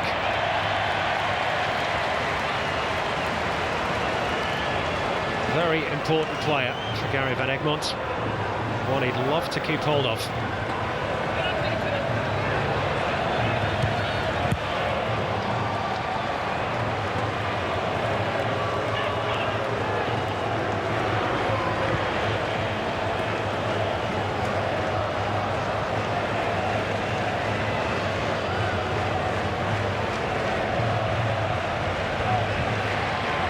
Shadows just starting to lengthen at the Sydney Football Stadium. It's an incredibly busy Sunday in the Harbour City. We've got international cricket going on just over the concourse as Australia take on India. We've got 2 big boats in town, the QE2 and the Queen Victoria. Music carnivals. It's been nicknamed Sardine Sunday in Sydney. Thousands and thousands of people out at these events. Now there's a bit of space for Adam Kwasnik on the left. Time to measure the cross. Song went early. Kwasnik went for the near post. Made one thing on his mind as he collected that ball, shaped across it with his left foot. Cut back inside onto his right. He's fed well by Checkley, plays it first time, shapes across it, comes back in, Song commits. He's going to try and squeeze this between Kovic and the near post. Cuts inside, plenty of power, lacks direction. And his strikers weren't very happy either. Looking for him to play the ball inside. Now Joel Griffiths got an arm across the throat by Miller Jedinak.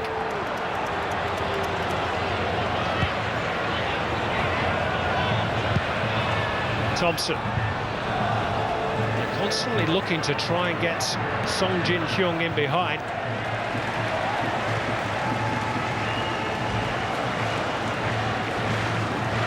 He's made a good start to this final, replacing James Holland, who's not really hit his straps in finals football. He starts on the bench.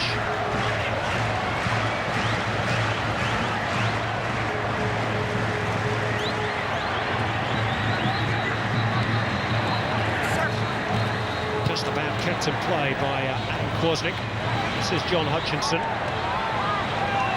Very tight corner. That's good pressing. Took the foul away in the end. Adam Griffiths or Tariq Elrich maybe, but Central Coast plays no time on the ball. Just a bit slow to come out when they win the ball, Central Coast. Just there as the ball went forward. Back four just strolling forward. Sheckley's ball in. North's header only as far as Greg Owens with the left boots. Jedinak had a swipe at it too. Oh, it's a real half chance.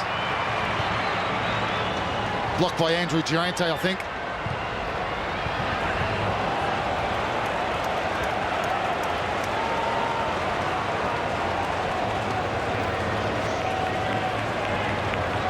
First real chance for the Central Coast. Ball coming across. It's not a great header. Heads it out to the middle of his penalty area.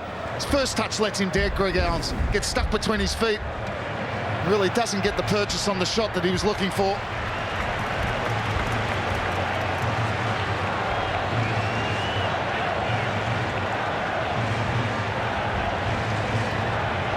Actually lives in Newcastle, Greg Owens.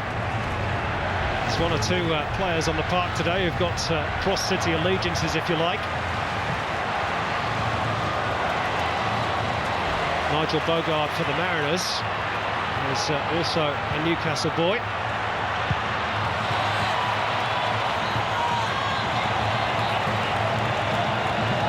Here's the boots up.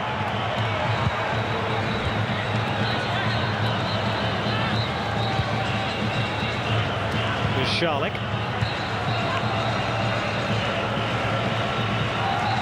There's no doubt about it that the Jets are controlling the tempo, the rhythm of the game.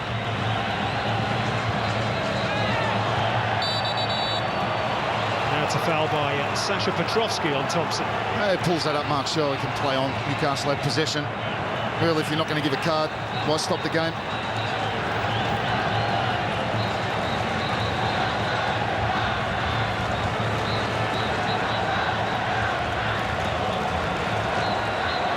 Stuart Charlick taking over free kick duties. Very warm day in Sydney. There's plenty of heat on this occasion too. And tracking back by Kwasnik. Now Chekulu. Hutchinson has left. Owens is free on the right. He took a touch off the referee. In fact, it's Petrovsky, my mistake. Now a foul by Sasha Petrovsky. I doubt if the ball would have even made it to Owens without that touch from Mark Shield. Having made it there, really, Greg Owens got his body position all wrong. Really should have got that ball. Another poor touch.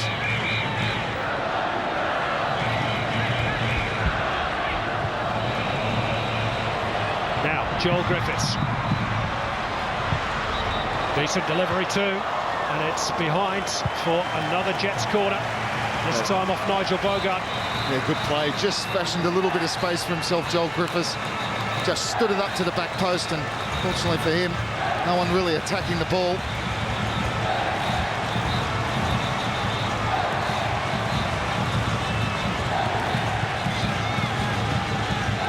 Well, he's had a few sighters, Song Jin-hyung. Is this the moment for the Jets? Lukovic got a portion of it. Now the Mariners can perhaps break through Alex Wilkinson.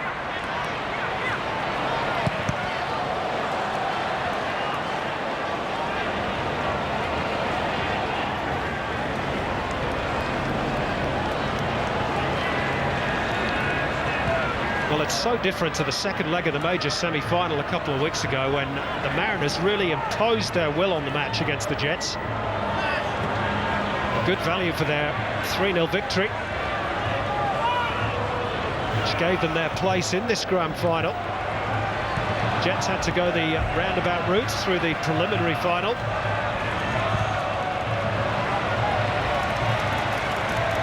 Kwasnik just holding up his hands there, looking, and he had no support. I thought he just found himself one-on-one with Tarek Elrich, and a few wide play really there. Just have a go at the right fullback.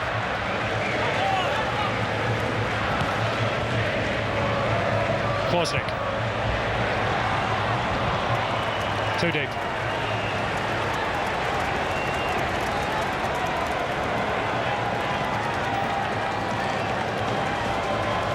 Well, the Mariners fans still in good spirits. They've travelled out in their thousands too. Gosford is just an hour up the road, of course, from Sydney. They are real example to all the regional clubs who are thinking of applying for A-League membership. They've done it superbly.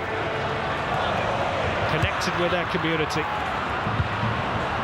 Their average crowd this season around about the 13,000 mark.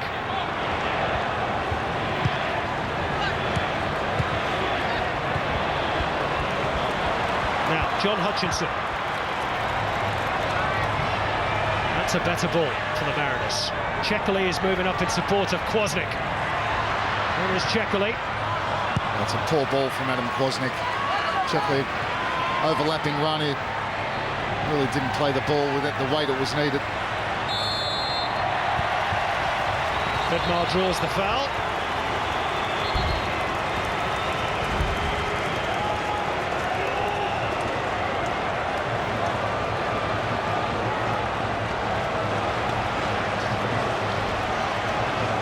Maybe a chance for the Mariners now to apply some pressure of their own.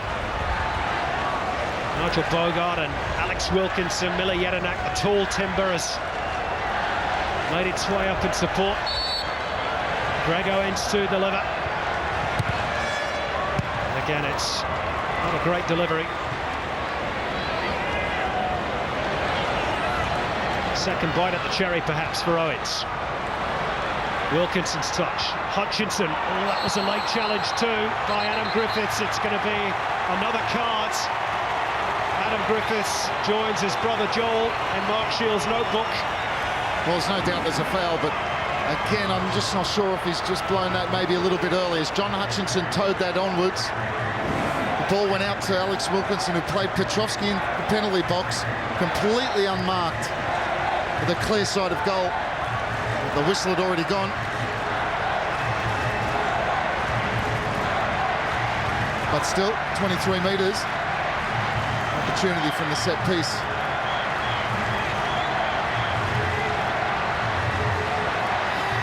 Well, John Aloisi looks as though he might fancy this.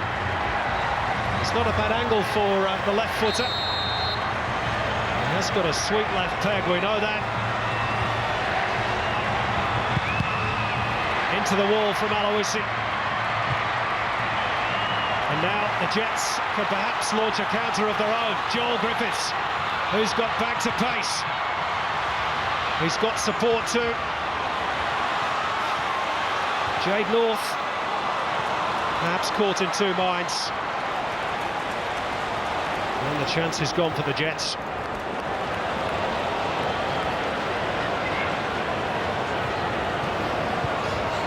Hutchinson, a bit more space in midfield for Jedinak. Oh, and he's wasted it. He had time and space aplenty there, Miller Jedinak.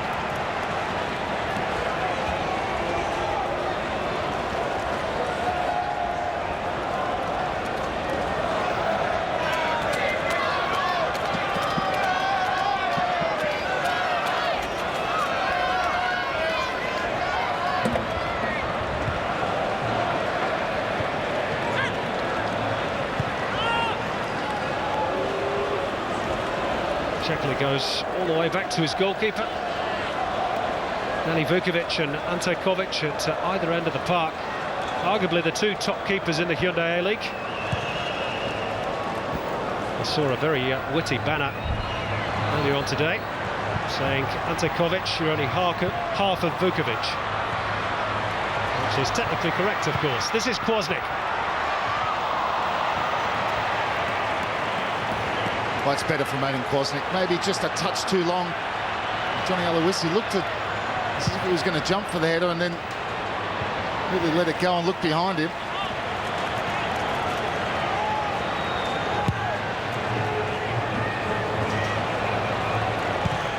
That's why the Coast have struggled in this half. The wide plays have had no impact.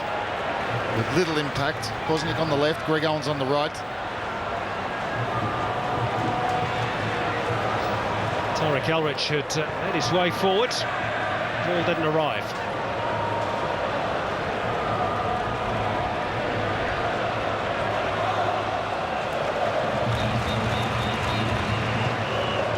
Nigel Bogart on the right-hand side for the Mariners. His father Michael used to play for the old Newcastle United in the National Soccer League some years ago. Now, chance perhaps for the Mariners. Petrovski just had it taken off his toe at the crucial moment. Kwasnik went flying in illegally. That was a good tackle, wasn't it? Just looked like it was going to break for Petrovski. There's Kwasnik coming in. Durante first to the ball.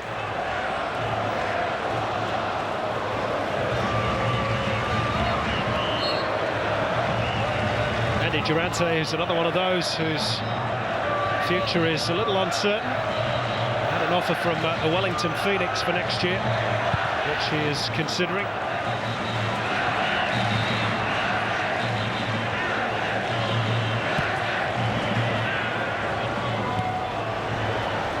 Sheckley's ball over the top was rather aimless. That's been probably about 3/4 of the story, really, for the Mariners. Well, that's what they like to do, is trying to get it to the feet of Petrovski or Aloisi, and Egmont having switched to that back three, it's a lot more difficult. And look back to the major semi-final second leg. They were doing that with regularity. Today they found it very difficult to get it up to their feet.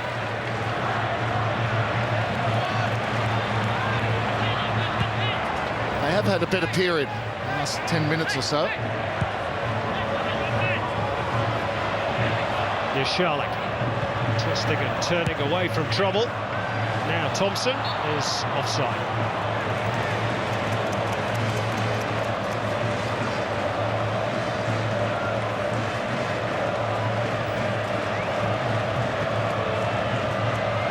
Two and a half minutes remaining of the first half. It's been enthralling stuff. I'm sure Gary Van Egmond would agree. He will perhaps feel, though, that his team should be in front.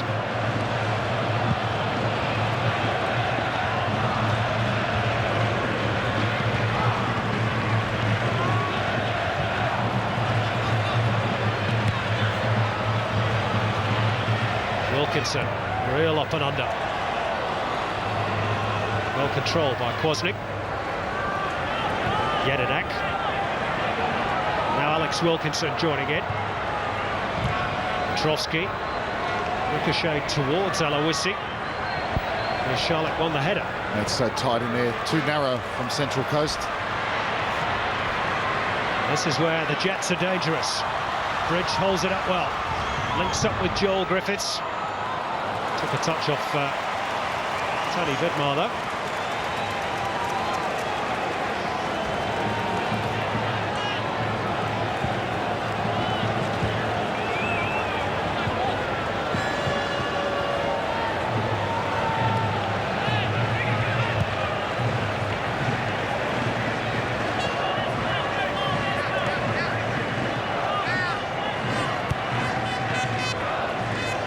Aloisi. Been very tightly shackled for the most part, but he's evaded the grasp of Adam Griffiths for a moment and gets the free kick too.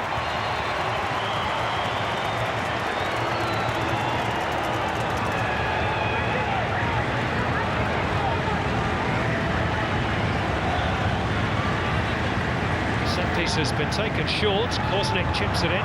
It's from an area again. He's done it a number of times, Adam Kwasnik. Sort of area defenders love you to cross it from there. Again, he had the chance to take on his defender. Try and get him behind. So much more dangerous. Jade North tries to hit Mark Bridge early. Bridge again, holds it up, wait for support. Lovely skill by Song Jin Hyung. Pass didn't quite match the earlier deft footwork. Beautiful footwork from Song, but fortunately for him, a poor pass.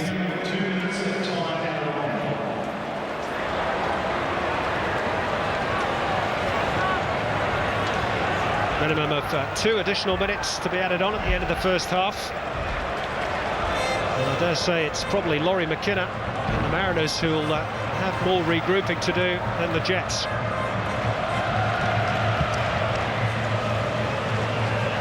Does have options on the bench, of course. Tom Pondoliak or Andre Gumprecht in particular. Yeah, look, I think Laurie McKenna will be thinking already at this stage maybe to change something. Certainly got no spark, particularly from his wide players. Done a little bit better in the last 15 minutes after a very flat opening half an hour, but Newcastle really, since those couple of chances, one to Matt Thompson, one to Mark Bridge, they haven't created a lot.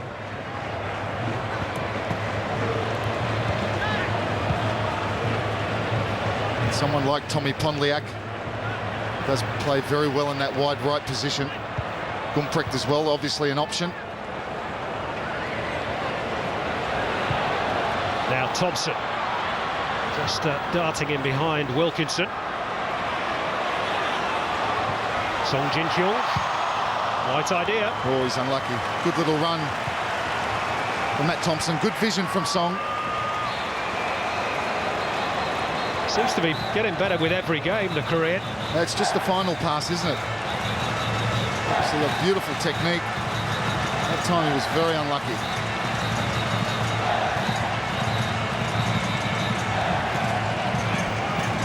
Well, the 2 minutes of additional time almost up. We'll have to get on with this throw in the Jets.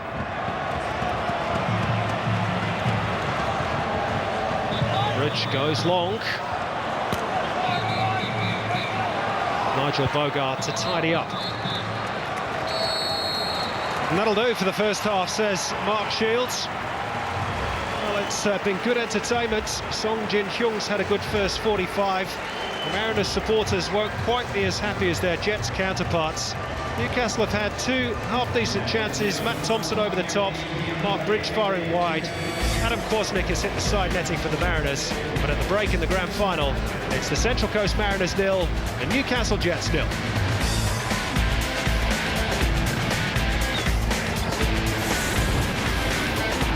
Half-time in the Hyundai A-League Grand Final, no goals but plenty of spirit and one or two half chances for the Jets, who've certainly had the better of things. And just seeing there an injury being tended to on Matt Thompson.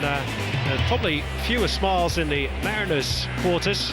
They've struggled a bit to get going in this first 45, but level pegging, and they're still very much in with a shout of making it a double of Premier's Plate Grand Final this season. Let's have a look at the first half stats. In terms of possession, the Jets well on top, 57% to 43%, and they've spent more time in the Mariners' half. They've won 4 corners. The Mariners yet to get off the mark, just the one offside in the game. 20 fouls. There were quite a few, particularly early on when it threatened to get a bit heated. And Mark Shield has booked 3 players, Miller Jedinak for the Mariners, and the 2 Griffiths brothers, Joel and Adam, for the Jets. The first half highlights, well, it's set off Robbie Slater at a frantic pace, and the Jets are on their game almost from the off. Yeah, the Jets certainly come out and settled it better. 15th minute, Tarek Elridge with a good turn, good burst of pace here. Lays it into Joel Griffiths, lays it back, just feel could maybe take that on a little bit longer. Oh, didn't get enough power on the cross. The Jets built from there. It's one of their best chances. Good ball in from Dapuzzo. Good run from Matt Thompson from midfield. Just trying to guide that maybe into the far corner. Takes one touch to Dapuzzo. He sees the run of Thompson. Just lets that go across his body, trying to guide it into the far corner. Yeah, it's actually a very good pass by Adam Dapuzzo. Just 2 minutes after that, Mark Bridge had another opportunity. This perhaps a half chance. He hits this one first time. Good little link-up play with Song, who's been excellent in the first half. There's the back heel. Doesn't need to take a touch. He's going for the far corner. Vukovic was just watching that as it sailed past the outside of the right post. Now on the half-hour mark, Adam Kwasnik had perhaps the Mariners' only real opportunity, and again it was from a very narrow angle. Yeah, he cuts inside, he shapes to cross this with his left foot. Comes inside Song, who commits himself. Really from that position there, you'd expect him to hit the target. I think Aloisi was very happy he didn't slide that across. Another chance to the Central Coast, another half chance. It was a poor header from Jade North, and it's straight back to Greg Owens. His first touch lets him down. Doesn't get out of his feet properly, gets stuck in between. In fact, it was Durante. Durante was the one who actually blocked it as well.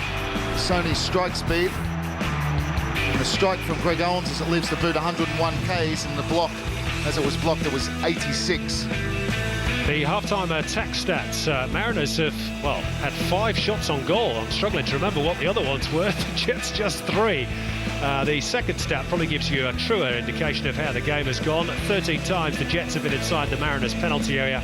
There you go. No on-target shots and no saves made as yet by either Danny Vukovic or Ante Kovic.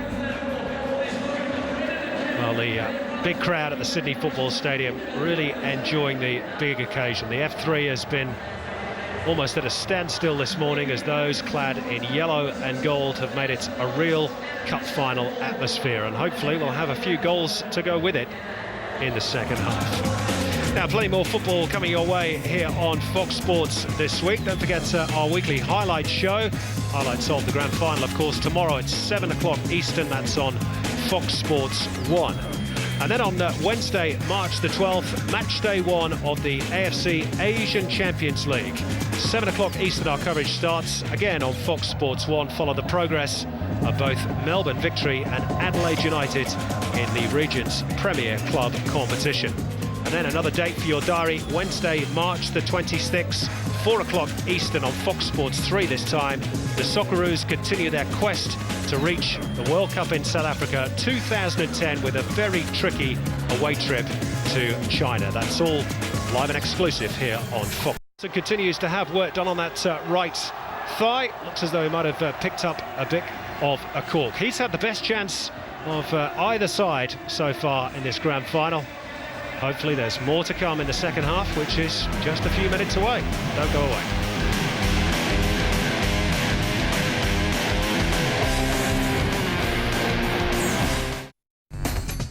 Well, the destiny of the most prized piece of silverware in Australia club football remains a bit of a mystery after the first 45 minutes of the grand final. Full marks for endeavour, perhaps slightly less for artistic merit in the first period.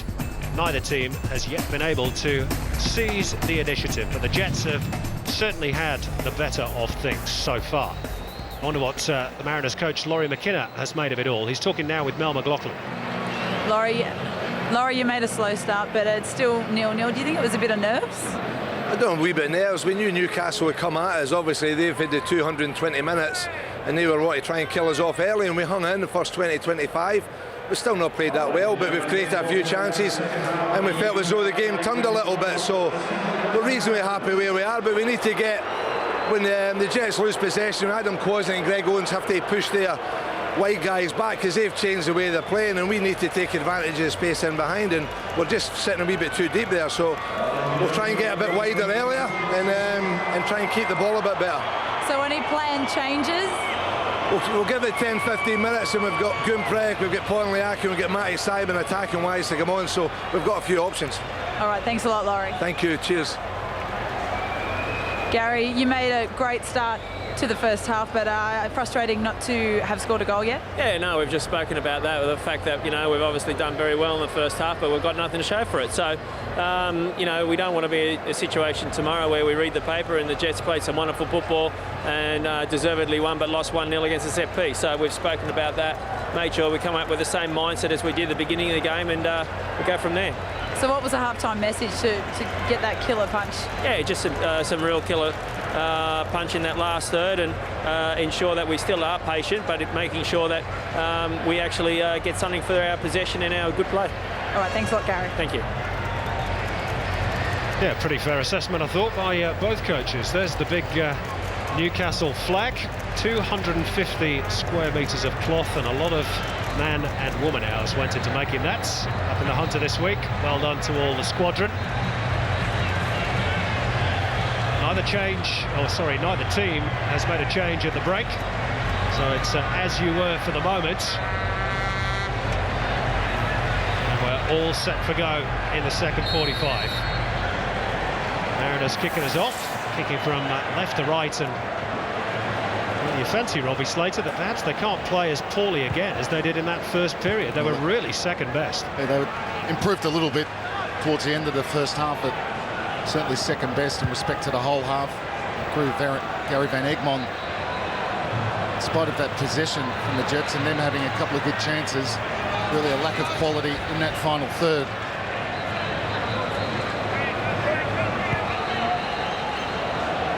for Laurie McKenna, it's about getting that ball up to Aloisi and Petrovsky, and then, importantly, getting support to them. This is Song Jin-hyung on a bad ball in, and got away hugely convincingly by Tony Vidmar. Maybe lost sight of it in the sun there. There's just a patch of brightness in and around the 6-yard box. Well, it's come off the outside of his left boot, could have gone anywhere. There's a decent ball in from Song. Mark Bridget made a run to the near post. Joel Griffiths was arriving late.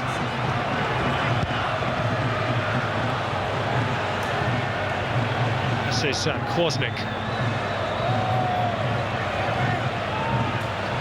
And Chekali. Under pressure from Song, and he's not getting much help either from his teammates. He's a bit fortunate to get away with that, perhaps.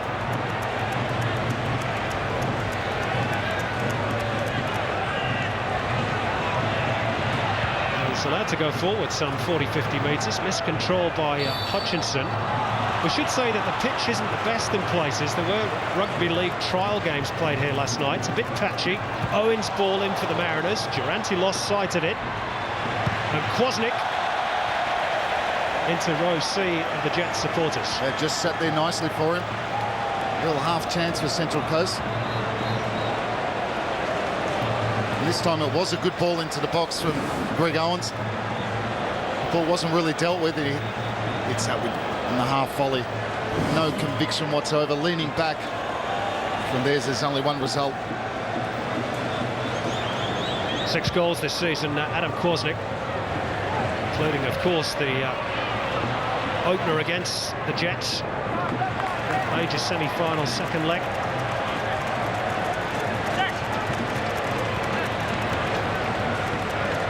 Little touch there by Petrovsky, who's the only man on the park, incidentally, who knows what it's like to score in a grand final. He did so for Wollongong Wolves in 2001, and now he's won his team a free kick too.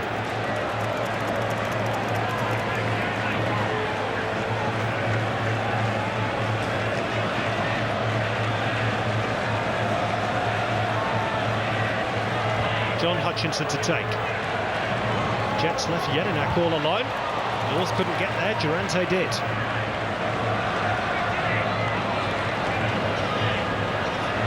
Vidmar. Finding Kwasnik. Maybe a chance for him to have a run at Tarek Elrich. They're two very quick players, but Elrich on this occasion is the more jet-heeled Jet. Yeah, well, he read that well, didn't he? Knew Kwasnik with his body shape was wanting to come inside on his right foot. Just like to see Kwasnik back himself on his left foot sometimes. Try and take him on down the outside. Take a gamble. Crossing with his weaker foot, his left foot. This is Aloisi. It's been a better start by the Mariners to the second half than the first. Kwasnik's ball in, and a header just wide by Aloisi. Well, that's a great chance. And for once, Adam Kwasnik takes the gamble on his weaker foot. There's a wicked ball. Hit with pace, nice and flat with a bit of tail on it. I think John Aloisi just unsighted there as it comes over the top of Jade North. But really, that's a very good chance. You expect John Aloisi, with his quality, particularly in the air, to at least make the keeper make a save.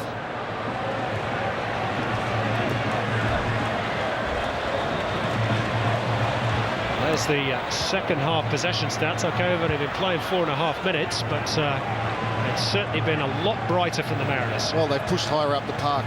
But they sat too deep in that first half. This time they're much more compact. And they've managed to get the ball up to Aloisi and Petrovsky and get support.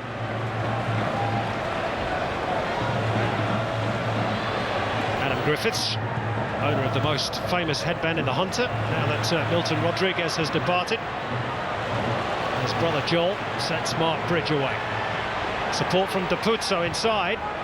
Opts for the cross instead, and it didn't quite get through to Joel Griffiths. And a foul on Chekali. No experience there from Melvin Chekali. A slight push and just went over. Now, confirmation of the attendance, 36,354. A lot of debate as to whether the grand final should have been moved to Sydney. Neutral venue, of course. I think FFA, Robbie, have been vindicated. They certainly have. That's a wonderful crowd for two sets of supporters that have had to travel. Couple that with the cricket just next door. This is Bridge. Napuzzo. Joel Griffiths. Game's starting to open up a little bit, perhaps. They'll need better passes than that, though.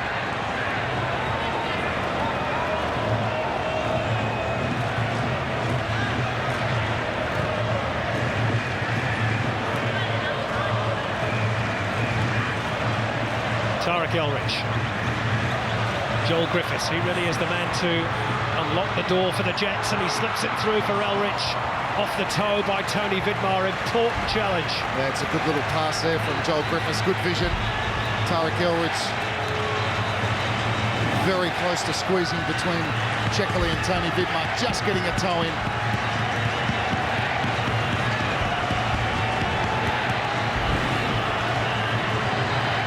Song Jin-hyung with the corner.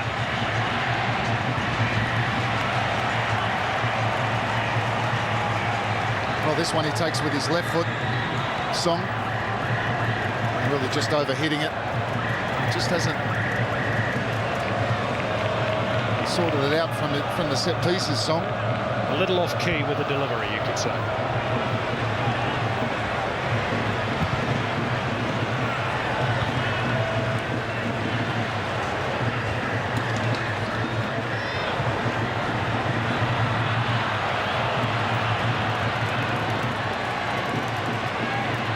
This is Hutchinson. Now Sasha Petrovsky. Wide for Owens. It's just that delivery that is letting both teams down at the moment. This is Bridge. Oh, Greg Owens there, for some reason, comes back onto his left foot to try and cross the ball. Perfect position, just to open yourself out. Bend it around the defender with your right foot. Little flick from Owens, that was much better. Now John Hutchinson. Looks for Aloisi, who leaves it for Kwasnik. Checkley moving up in support.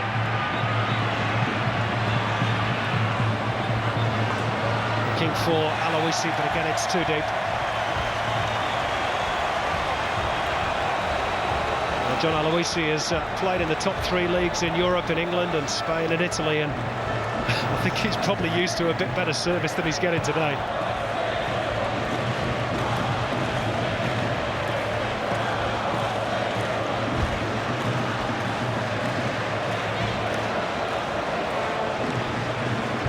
Well, I've said it before, but both wide men doing the same thing at the moment for Central Coast. Keep checking back. It makes it much easier for defenders.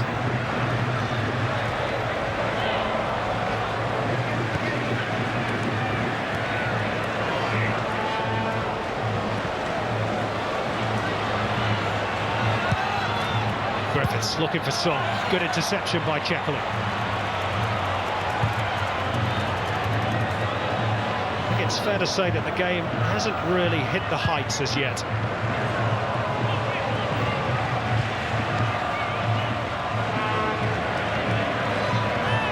Bogart. Hutchinson. Owens.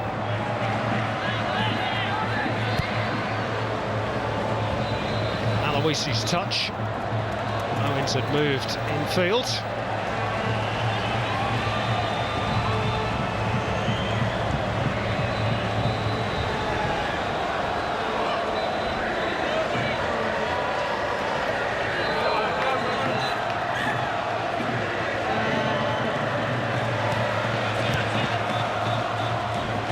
North's ball only found Bogarts.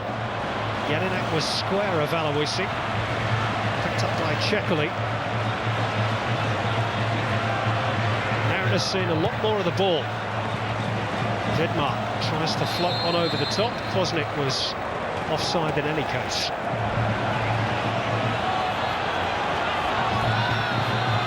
Song Jin-hyung. 10 minutes gone in the second half. I don't think it's going to be too long before we see Tom Pondle, the act for the Mariners. maybe one or two more changes as well. This is Petrovsky, who goes for the ever so cheeky chip. Well, it's going to have to be a good one. Govic is very tall. You saw him just off his line for a moment.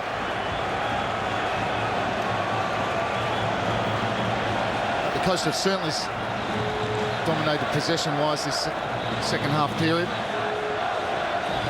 Well, there's the Australian national coach, centre screen, Pim Verbeek in the brown jumper. Continuing his preparations for that vital World Cup qualifier next month against China in Kunming. Wonder how many of those on show today will be involved in his squad.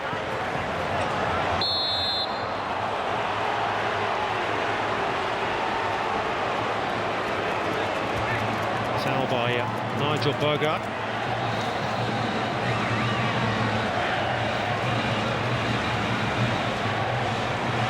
Where is the breakthrough going to come from in this grand final? The Jets looked the likelier in the first period. Perhaps the Mariners more so in the second. Joel Griffiths, of course, can change that in an instant. Not on that occasion. Shackley was a bit over-elaborate, though. This is Bridge. And Apuzzo. Showed too much of it to Bogart and then was late in the challenge too.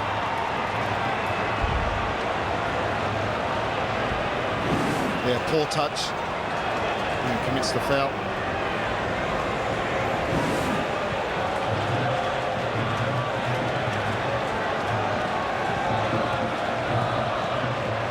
Well, the longer the game goes on without a goal, I suppose you start to look towards the possibility of extra time. Still a long way away, of course, at the moment. Who would that favour? I mean, the Mariners, the ancient Mariners, you could call some of them, have got older legs, but of course the Jets have played extra time in the last 2 weeks. Yeah, you'd think it would certainly favour the Central Coast with 2 lots of extra time in the legs of the Jets, coupled with the fact that the Central Coast had a week off, of course, to prepare for this. This is Kwasnik trying to ensure we don't need that added 30 minutes. Same old story. Nice quality in that final third, isn't it? Again, he had the chance there to go at Elrich. Preferred to try and get it in early. The Central Coast have done well in respect to cutting off the possession to Newcastle, who dominated the first half. Certainly pushed higher up the park. They're playing more in Newcastle's half. It's now Newcastle's turn to find it hard to get out of their own half.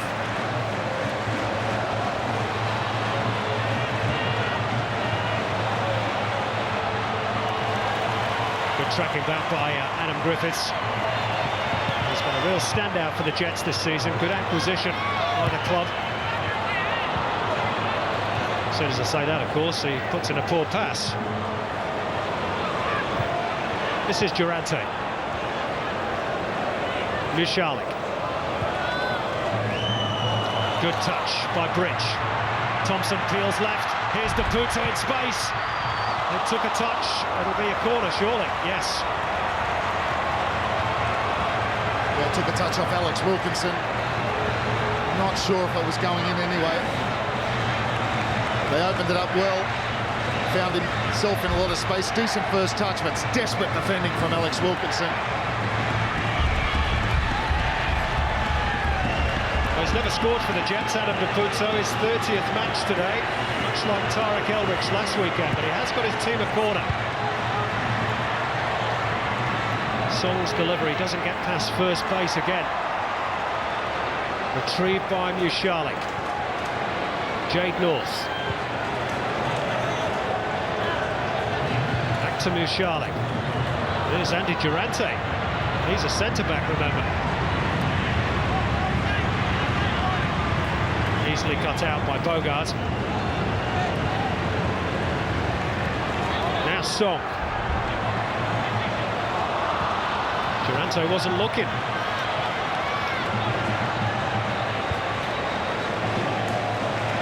Shackley trying to pick out Owens. Only finds Depuzo. Good tidy work again by Mushalik.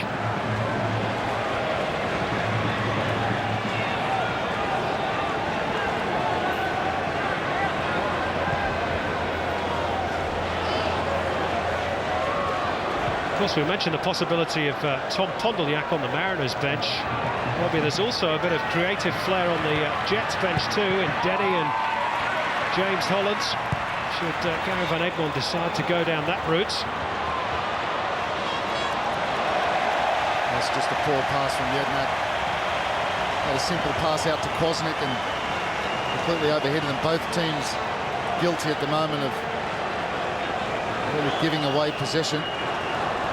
Really, that's why you're failing to get any rhythm in the game at the moment.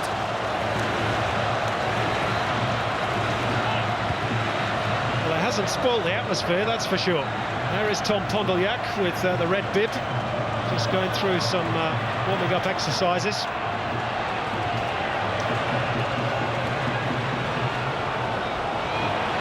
Hutchinson is short on the pass. Elrich, now there's a break on here.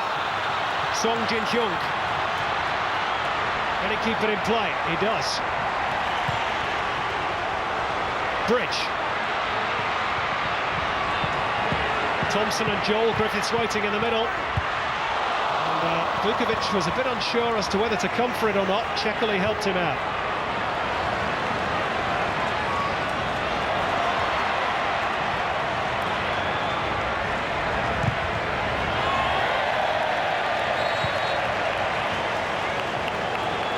Well, you have to say in the final third there is a bit of a lack of quality on show today. Song has had his moments.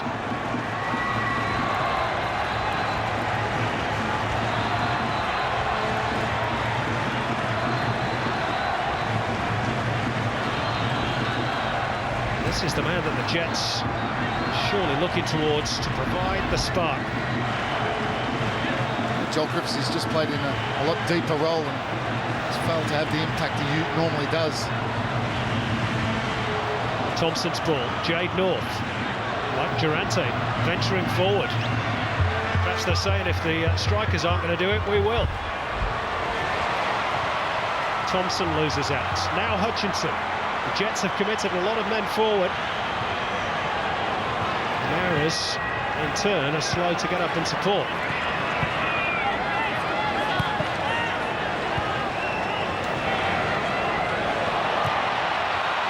Tony Vidmar, caught in possession by Mark Bridge. Bridge! Oh, brilliant! Advantage Jets in the grand final.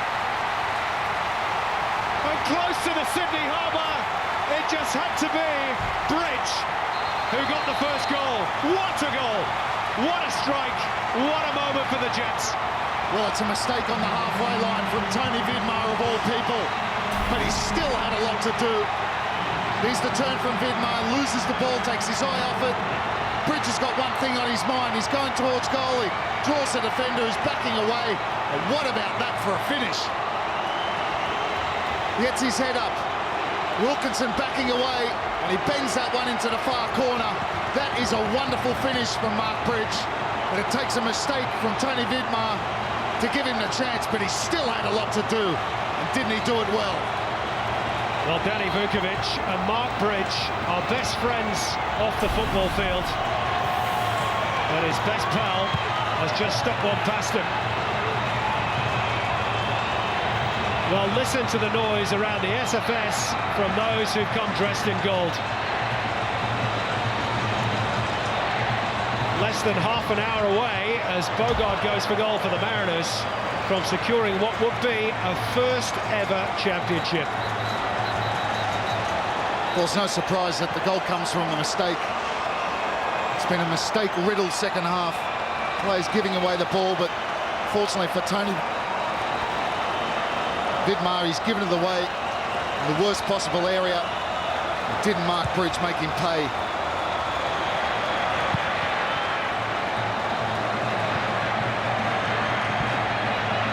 It just shows you what can happen when you pick up the ball and you run at players with pace, because he still had Alex Wilkinson in front of him. He still had the presence of mind and the technique to bend it around Danny Vukovic for a wonderful individual goal. Well, it's not the way that Tony Vidmar will want to be remembered after such a stellar career. Mariners have got about 25 minutes to make up for it. Well, I think he's got to make a change, Laurie McKenna. He's got to go and get Tommy Pondliak on for one. He did pass the fitness test, of course. He got Simon as well. Looks like Andre Gumprecht might be coming on too. That's a foul on Vidmar this time.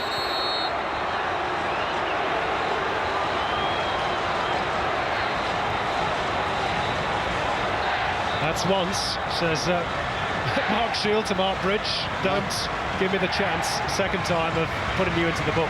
Mark Bridge is still a big smile on his face, and why wouldn't you? Hasn't had the greatest of seasons, at difficult times, as many of the Olyrood players have. But what a moment for him. What a moment for these supporters. They've backed them in huge numbers at Energy Australia Stadium this season. They've travelled out in a massive convoy from the Hunter today. They almost can't believe it. They've waited so long. It's such an historic football region. They can almost taste it. I say experience counts in grand finals, but it just shows you can happen. A lapse of concentration of any player, and player possibly with the biggest experience on the park today, Tony Vidmar, with the mistake, gives Newcastle Jets the lead. And Tony Vidmar, as he saw Mark Bridge pick up that ball as it fell to ground, would have been praying for Mark Bridge not to score.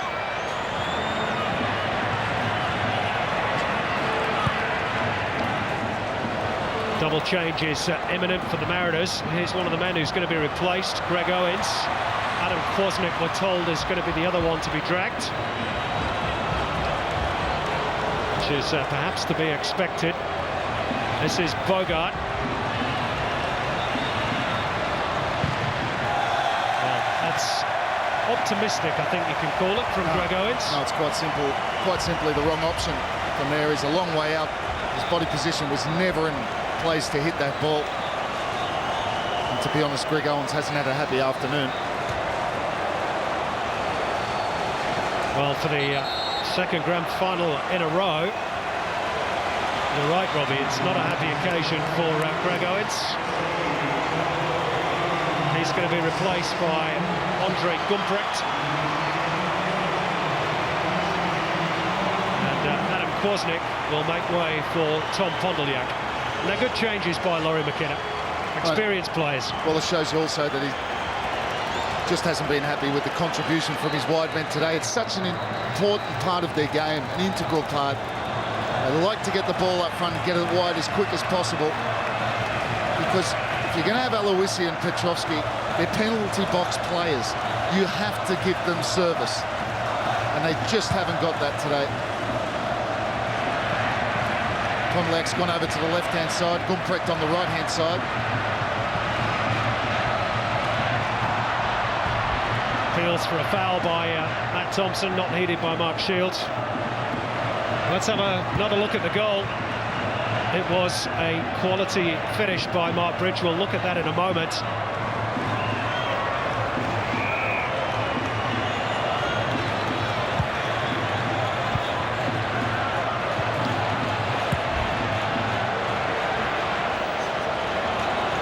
Here come the Mariners. Tom Pondliak in his 6th grand final. Rather, Sasha Petrovski.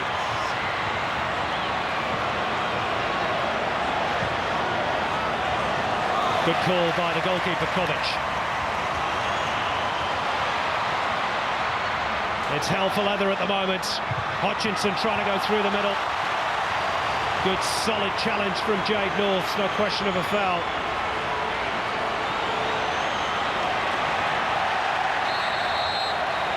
Well, wasn't that desperate defending? I think Simon said it was Jade North. I'm not so sure. It might have been Durante.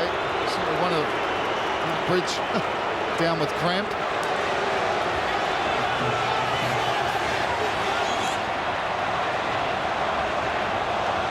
Well, Bridge has just made his way to the side of the pitch to get some treatment for that cramp, or at least what he will hope is cramp.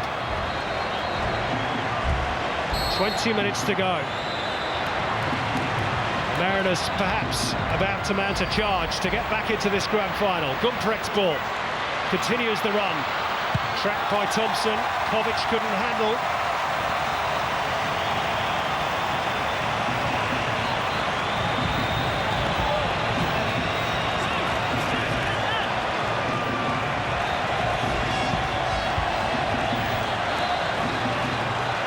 Jets about to make a change, possibly. This is Jekyll. Just wouldn't sit for John Aloisi. Now the Jets will break. Joel Griffiths running at speed against Alex Wilkinson. Song is trying to give him an option in the middle. He showed too much of it to the Mariners skipper. No, but that's a bit of a snapshot. That's what's going to happen from here on in. Central Coast are going to push forward in search of an equaliser. And that's going to open it up to the counter-attack. It was good defending from Alex Wilkinson. Read it well, stood up, didn't commit himself. What about the Central Coast? For the fans who've travelled down in their thousands, it must be a little bit like deja vu in the first season. Steve Corica scored the winner. Of course, Sydney won 1-0 in that first ever Hyundai A-League Grand Final. Steve Corica scoring in the 61st minute. Only 3 minutes difference here. Mark Bridge scoring in the 64th minute. Well, the goal scorer is taking his leave. And he gets a standing ovation, understandably so, from the Jets faithful, James Holland. A Central Coast boy, of course. Playing for the Jets is his replacement. Well, Mark Bridge, who's been leading the line, just changed that with Joel Griffiths now, and Holland will play in behind. Here he is on the ball, but there's an offside flag over there. Thinks Matthew Simon would probably come on at some stage very shortly. So try and push as they must for an equaliser. Well, they've been written off before, the Mariners. By me, amongst other people, at earlier points of the season. Don't rule them out just yet. Well, I think that's the difference maybe today. Pretty much everyone had them as favourites. My thinking in putting them as favourites for today's grand final was the fact that they have grand final experience. Just talked about that first ever Hyundai A-League grand final, but also the fact that they had a lot of experience in their side. Big match experience. Tony Vidmar at the back, John Aloisi up front. How ironic, the man with the most experience is the one who makes the mistake. Good header by Petrovsky, good use of the body. Pondolyak goes flying in, but couldn't get there. Bogart, Gumprecht, Pondolyak. Gumprecht, the German, slides it in. Petrovsky in a tight spot. On the turn, gets the shot in. The Jets a bit stretched. They're starting to ask the question, the Mariners, but they've got to be careful on the counter. That's good play from Andre Gumprecht. That's what you want your wide player to do, is make a genuine effort to get around the back of the fullback. Newcastle Jets just sitting back on their 18-yard box, even deeper now. Jekyll time to measure the cross, but again it didn't get past first base. Tarek Elrich, well, his speed has got the free kick too for the Jets. Now there's going to be a change made by the Mariners, and it's a significant one. Matt Simon is coming on, but the story is Tony Vidmar is going to be replaced. It's a sad end, in all honesty, to what has been a sensational career. NSL titles, league titles in Scotland, 76 caps for the Socceroos. He won't want to be remembered for today, but a standing ovation and richly deserved for a wonderful career for Tony Vidmar.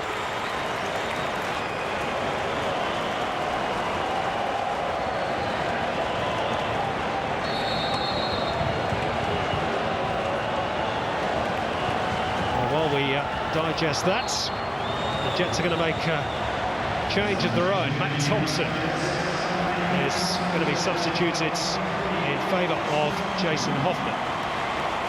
Oh, that's fresh legs as well. Good match, Matt Thompson. played most of the season as left back, and the last few games has moved up to left midfield. I think he's better suited there. And it's just purely fresh legs.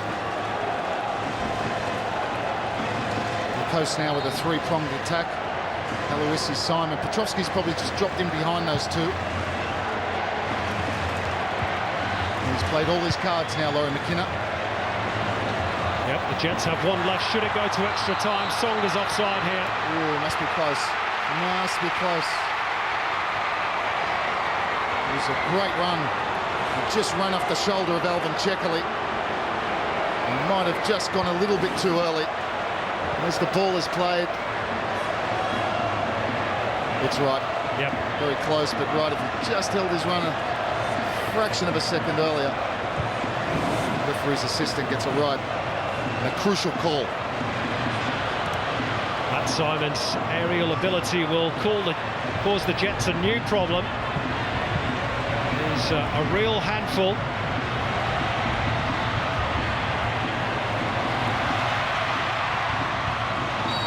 That's a foul by Jedinak. He's not really had his best game in a Mariners jersey today. He's been outstanding this campaign.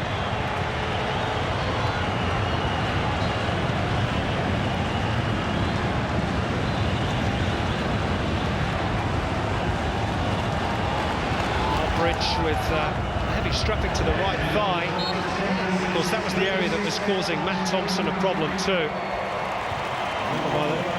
Whether that's the reason why he's been substituted by Gary Van Egmond. Here's Petrovski. Ooh, what a challenge that was from Durante. Oh, talking about him going across to Wellington. I saw Ricky Herbert before the match.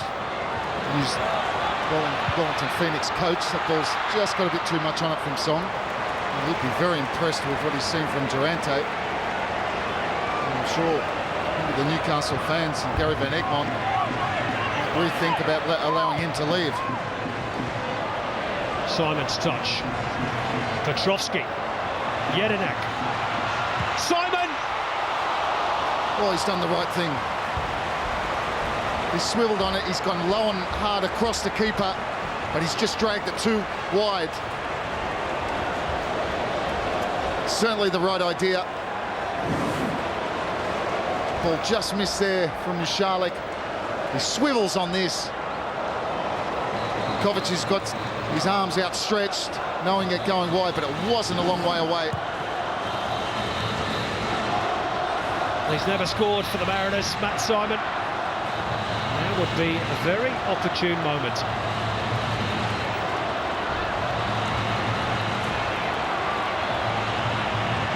This is Tarek Elrich. Joel Griffiths, not much support on the left, and doing so offers some.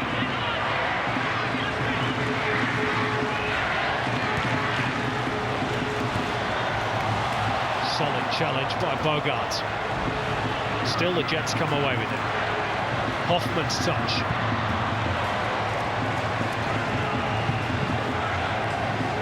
Little slice off Mariners' boot there, but now they've got an opportunity to break. Pondylyak, Aloisi left, Simon through the middle, and again it's Andy Durante who's there for the Jets. There's a good chance. Not a great ball from Tommy Pondylyak.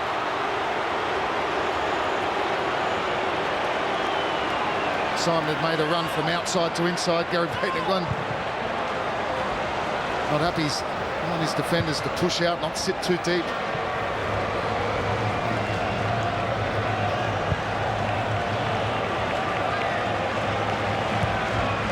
He's been terrific, Andy Durante.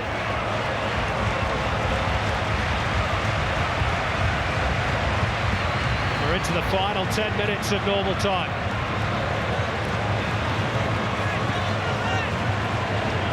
It's not been a classic by any means, but it's been tight and tense.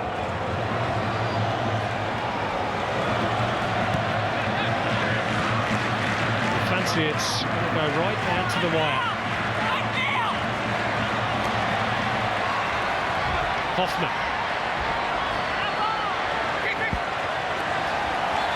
Oh, he's got that wrong. It's a Central Coast ball for sure.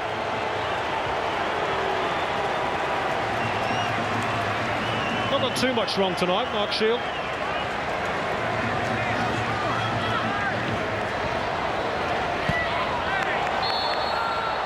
I think he's got that one right too. Strong challenge from Bogart.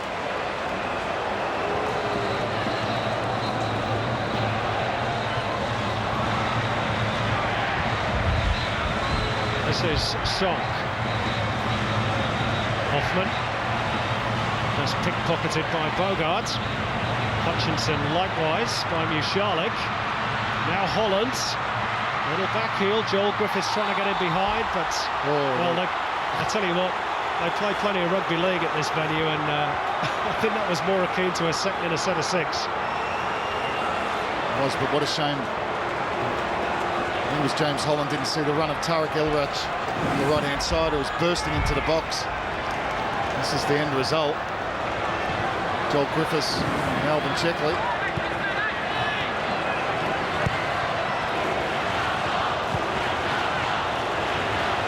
8 minutes to go.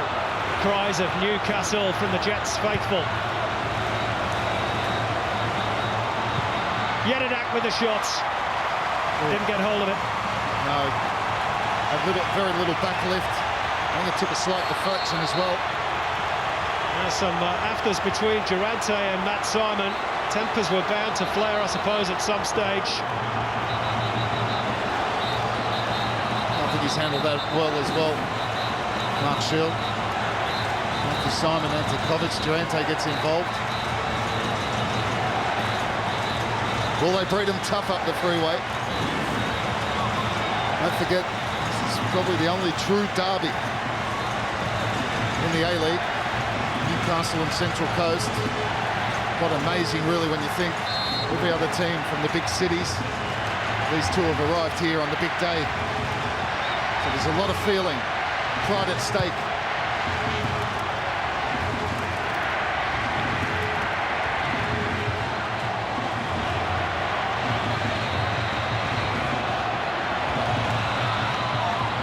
Joel Griffiths almost nipped in there. If he gets half a chance, these closing moments, he will finish it for sure. Mariners still not out of it. Gumprecht. Simon. Partially away by Hoffman. Pondylak. 6 grand finals worth of experience. Gumprecht in his 4th towards Aloisi, who's barely had a sniff today.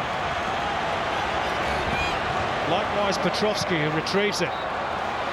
Hangs it up towards Aloisi again. And Gumprecht rather shanks it behind for a goal kick. He takes the difficult option. He's been good since he's come on, Andre Gumprecht. Second quality cross there. That one he certainly got wrong, but plenty of energy since coming on.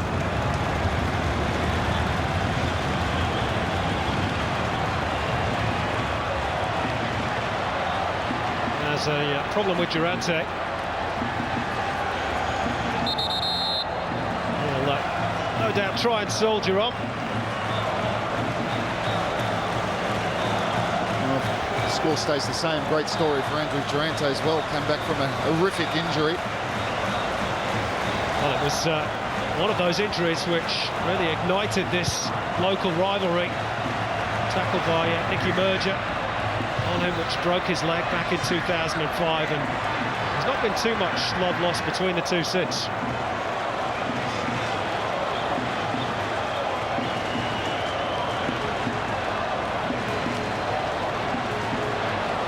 Newcastle Jets, who've never won at this stadium.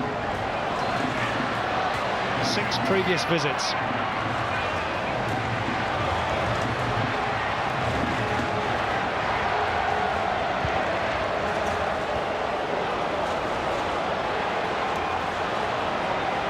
Mariners need to find a goal from somewhere, and quickly. The 2 strikers haven't fired so far. Maybe Aloisi will here, and he was stretching. Was he held back? That's what he's claiming. He's screaming that his shirt was being held. Puzo, I think. And he's convinced as the ball comes over, as beyond Jade North.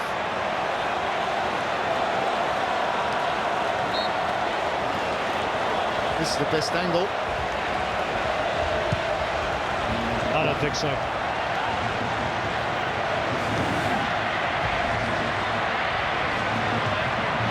No, it's another talking point, but again, I think the officials have got that one right. I'm sure John Aloisi will disagree, and he's gone a good 30-40 metres here to remonstrate again with Mark Shield. He's adamant that he got a tug on the sleeve of the jersey.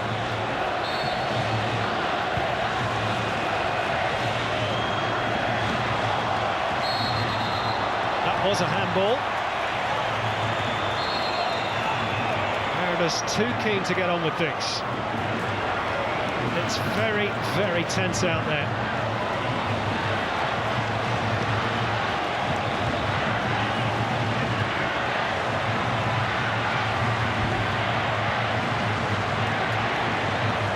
Mariners supporters trying to galvanise their team. One final push. They haven't been at their best today.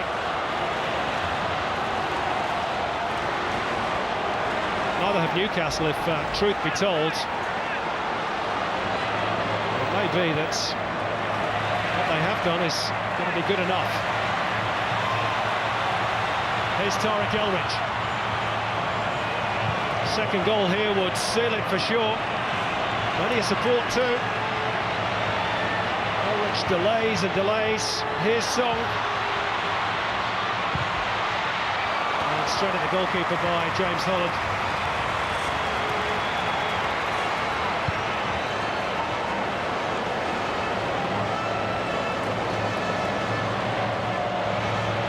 Well read by Adam Griffiths.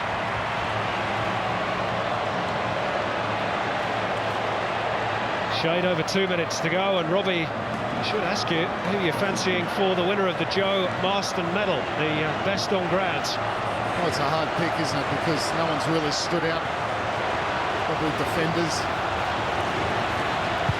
I think Andrew Durante's been excellent. Jade North's been good. Song's been good for me. For Newcastle.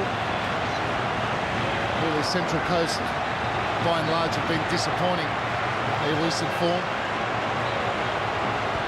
This is a dramatic turn of events. Hutchinson flicks it on, up goes Aloisi. Kovic claims as if he was grasping at the A-League trophy itself. He's been steady, Kovic. Hasn't had a lot to do, but what he's done well. This one he comes out nice and confident. John Aloisi certainly with the foot up high, but going back to that man of the match, you've got the match winner, Mark Bridge. Also Adam Griffiths in that back three. I think I might be tempted to go with the little Korean. He's been good, some nice touches, nice technique. He's rarely given the ball away. The only thing maybe let him down is his set pieces. But we'll give him the benefit of the doubt.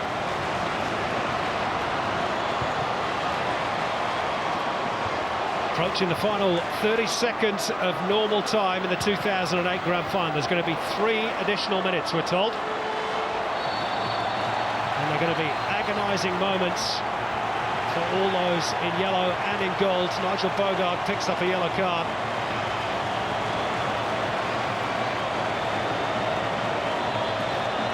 And I'll tell you what, as a Newcastle boy, if his team loses this final, he's going to cop some stick, isn't he?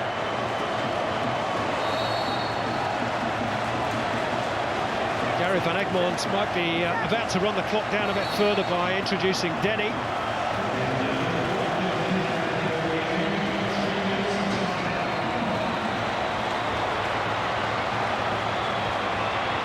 Newcastle 3 minutes away from claiming a first ever championship.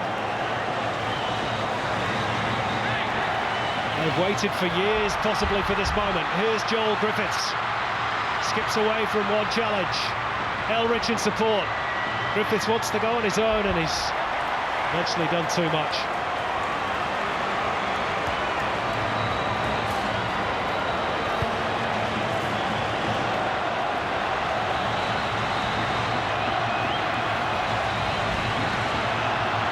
Listen to the Newcastle fans.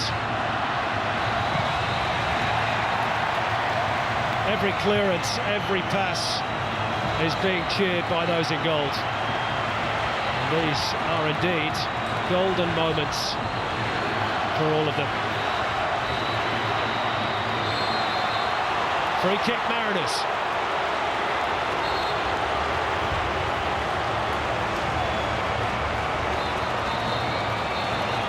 Danny Vukovic has come up from the back. Well, if the keeper scored, we'll have seen everything in football. Surely going to have a crack from here. Hutchinson. Now Mark Shield will have it played again. He wasn't ready. He asked for the whistle. Mark Shield has said you can't take it. Once you ask for the whistle, that option goes. I think they're going to have a crack from here. Nearly into the last minute. Well, it's driven low and hard off the toe of Song. Hutchinson will hoist it back in high. Header won by Simon. Petrovsky brings it down. He's desperately trying to work an angle, but it's a goal kick. And maybe, just maybe, that's that. The Newcastle fans started to celebrate. It might be a bit premature, but there's not too long to go. And the Mariners on the brink of losing a second final in 3 years at the SFS. Song is going to be replaced late on by Denny. The little Korean makes way for the little Brazilian. A great match from the Korean Song. The one mistake looks set to have decided this grand final. It was a wonderful finish from Mark Bruce. This has got to be the last chance, surely, for the Mariners. Gumprecht lofts it into the middle. Oh, and it's behind brilliantly by Durante. Great defending from Durante. Aloisi was ready to pounce. Gumprecht found himself with space in the box. And you would think this is definitely the last chance. Vukovic is up from the back again. It's all or nothing for the Mariners. Flicked on, oh, and over the top by John Aloisi. And there are more claims for a penalty this time. There's going to be a card issued to Danny Vukovic. In fact, he's been sent off for the second time this season. It's ending in disaster for the Mariners. Well, they did. Now they will remonstrate with the assistant referee. But Danny Vukovic didn't even wait for the red card. He said something and just ran straight off. Something's happened. Was there a hand as the ball's come over from the corner? The last header was from John Aloisi. And still they continue the argument. This will tell us more. Here's the ball comes in from Pondak. It was a decent ball. It flat. And there goes. Oh, there's a hand up there. Oh, it's touched his hand. It's definitely come off his hand. And that's what they're talking about. It's come off the hand of James Holland. Well, the Mariners are furious, and they've perhaps got a right to be. The grand final is ending in chaos. More pushing and shoving, a yellow card for John Aloisi. And it's still not over. Tempers boiling over. It's been on simmer all afternoon. And how does Mark Shield resolve this? He's shown one red card. But what he hasn't done, that's infuriated the Central Coast players, is award a penalty right at the very death. Well, there's nothing you can do about it. Once he doesn't see it and he doesn't give it, the referee's assistant on this side would have been unsighted. But it was a clear handball that had to be spotted by the referee. And he's missed it. Well, the arguments will rage on and on. But all eyes now again turn to Mark Shield, and when he will blow his full-time whistle. And that is confirmed. It ends in drama, in controversy, but take nothing away from the Jets. Newcastle claim a first-ever championship. Gary Van Egmond has completed the task given to him when they were bottom of the league last season. and the city that's produced some of the game's most famous and historic names, Ray Bartz, Cole Curran, Reg Date, Craig Johnston, now has a team of heroes, and finally a title to go with it. Listen to this, everybody in the Hunter. Newcastle Jets are the champions of Australia. Full-time score, Central Coast Mariners 0, Newcastle Jets 1. What a final, and what a finale. There will be questions asked for days, weeks, perhaps even years to come in the Central Coast about the non-award of that late penalty shout. And maybe overall, you'd say the Jets just about deserved to win it. Just about. It came down to a mistake. Was no surprise. There's a lot of ball given away. This game was really bogged down in the midfield for long periods. The mistake came from the most experienced player. In his last game, Tony Vidmar. It was a great finish from Mark Bridge, but on their first half performance, they dominated. Central Coast got better. Perhaps not in the quality of their football, but they certainly had more possession and played higher up the park in the second half. In a game that never really reached any technical heights. Certainly there was a lot of tension, but maybe Newcastle just shaded it. Well, they certainly shaded it where it counts. Well, they won't care in Newcastle that it wasn't the best game. Noel Spencer gets a hug. He's a former captain of the Mariners, of course, played here for them in 2006 in that loss against Sydney. Now, the Central Coast have suffered 2 grand final defeats at this venue in 3 years. But the Jets, well, they were the better team on the day. And it was always likely, perhaps, that one mistake would resolve such a tight contest. And look what it means to those in gold. They've waited so long for this moment. Well, it's a great moment, 3 years in the making. And this club, which was the first club to play a game against Adelaide United, to kick off the Hyundai A-League in season 1. Here they are 3 years later, about to hold the championship trophy. Let's hear from the match winner, the trophy winner. Mark Bridge is with Mel McLaughlin. Mark, if you can hear me, your goal was the difference in the hero. I didn't hear what you said. Your goal was the difference. How does that feel? I mean, it's every boy's dream to score in a grand final. To score a winning goal in a grand final, and yeah, I'm just watching the replay now. Sorry. No, it's an amazing feeling. I don't care if I scored or not, as long as we won.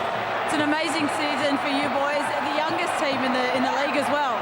Yeah, I mean, a lot of people wrote us off at the start of the season. I think we were tipped to come second last or last. So to all those people out there, thanks for coming. And yeah. And what about the Central Coast, a healthy rivalry between you two? They're a great team. I mean, they had to be a loser today, and thank God it wasn't us. But they're a great team, but I feel we deserve to win. All right, thanks a lot. Go and celebrate. Jade, congratulations. First appearance in a grand final and a win. Yeah, you know, the boys stuck it out. Great battle, you know, great rivalry, but you know, we got up today, and I'm so proud of the boys, and they thoroughly deserve it. Nice revenge from a fortnight ago. What's that? Nice revenge from a fortnight ago. Yeah, you know, there's good rivalry there, and I'm sure there's many more to come. So, you know, unlucky in Central Coast, they've been the best team all season, but just couldn't be good enough on the day. And tell us about your season, because it's been an amazing one. Yeah, you know, so many people thought we were going to finish 7th or 8th, and here we are. We're going to hold the trophy up soon. So, full credit to the boys and everyone at Newcastle. What about this crowd behind you? Magnificent, you know, unbelievable. You just got to look yourself, you know, and they're just fantastic. And I just want to say a quick hello to Jimmy in Ireland. And just a quick one, you've got Asia to look forward to as well, so big day of celebrations for you. Massive celebrations, massive. All right, thanks a lot, Jay. Thank you. Hello to Jimmy in Ireland, and I bet Nicky Carl's celebrating in England as well. Congratulations to the Newcastle Jets. They're the champions of Australia. Commiserations to the Mariners, but they have the Premier's plate and a place in Asia to console themselves with. Join Andy Harper and the team for the presentation and the continuation of the celebrations after this break.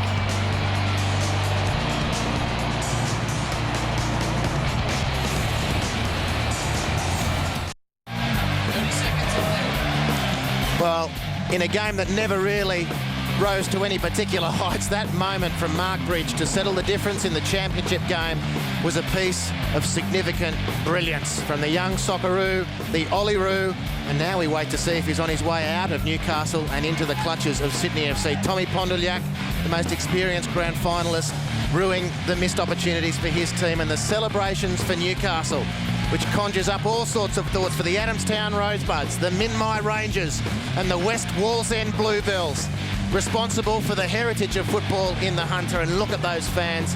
It's been a long time between drinks for the people of the Hunter. It's been a great day for the Newcastle Jets and the Central Coast Mariners. The best team in the competition after 21 rounds couldn't muster a final fling, but there was plenty of controversial moments to go with the culmination of that championship match, the grand final won by Newcastle Jets. As I welcome back former internationals, former teammates and grand final winners, Paul Trimboli and Kevin Muscat. Guys, Trimmers, to you first. What did you make of the grand final? Jeez, it was tense, it was dramatic, wasn't it? It wasn't a showcase of the best football for the season, but I tell you what, there was nothing in it as we come to expect from these two teams, and it ended with the drama that the last couple of weeks of the A-League season have been unbelievable. But full credit to the Newcastle Jets. They did it the hard way. They went through 120 minutes 2 weeks in a row, and you've got to take your hats off to them. Certainly do. Well, we spoke about Tony Vidmar at length before the game, an old teammate of yours, a former teammate of yours at national team level.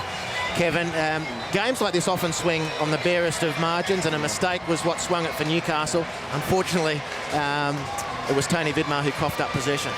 Yeah, I think also we made tribute to the fact that the experience was going to be telling for the Central Coast, but in the end, it happened to be the most experienced man in the park that, as you mentioned, coughed up a mistake that eventually cost him. But to Tony Vidmar's credit, he will not be remembered for that isolated incident. No, of course not. In his career. That's a point very well made, Kevin. I just thought, what about your comment, Paul, on the drama towards the end of the match? There weren't a lot of goal-scoring opportunities. Probably, in fairness, those were split evenly between the two teams. But when chasing the game, the Central Coast had two pretty good claims for a penalty, particularly deep in injury time. Yeah, there's going to be a lot of discussion about those two calls, and when we see some of the penalties that were given last week in the preliminary final, it begs the question, doesn't it? Did they put the whistles away? But the last one in particular, I think Central Coast will definitely be disappointed with that. It's amazing when you think everybody's looking at the football and the man who doesn't see the ball strike the hand is the referee. But I think at the end of the day, Newcastle came here, they had a game plan, and they mixed it up a little bit too. You give Van Egmond credit, and they really came out strong first half, and I thought they were good value at half-time, and they got that goal. We talk about Mark Bridge, and a lot of the time there's discussion about he doesn't score enough goals. He played a lot further forward today, and he got the goal. Well, Trimmers has brought us into that situation of discussing Newcastle's lineup today.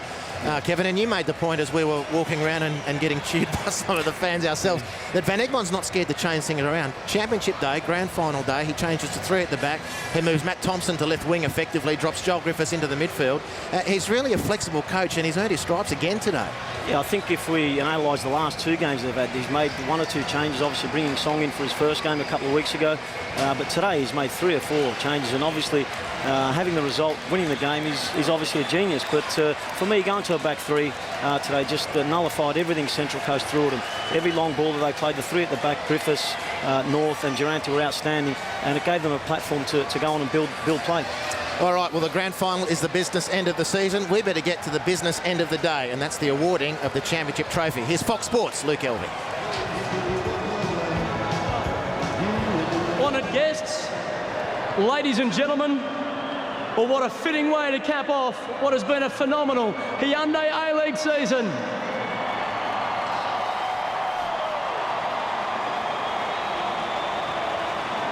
Two great rivals battling it out to the very end. Congratulations to both the Newcastle Jets and Central Coast Mariners for a phenomenal season.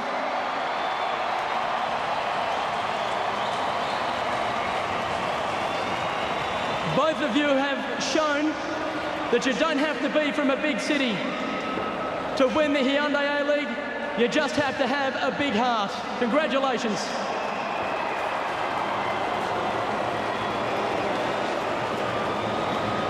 On behalf of Football Federation Australia, I would like to ask you to thank both teams and our match officials for tonight's brilliant decider.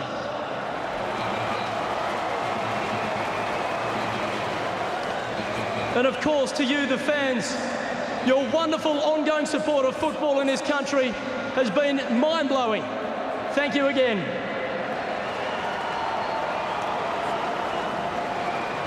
Would you please join me now in welcoming Football Federation Australia's official party, Mr. Frank Lowy AC, Football Federation Australia Chairman, Mr. Steve Yeo, Hyundai Motor Company Australia Chief Executive Officer, Mr. Ben Buckley, Football Federation Australia Chief Executive Officer, and Mr. Joe Marston.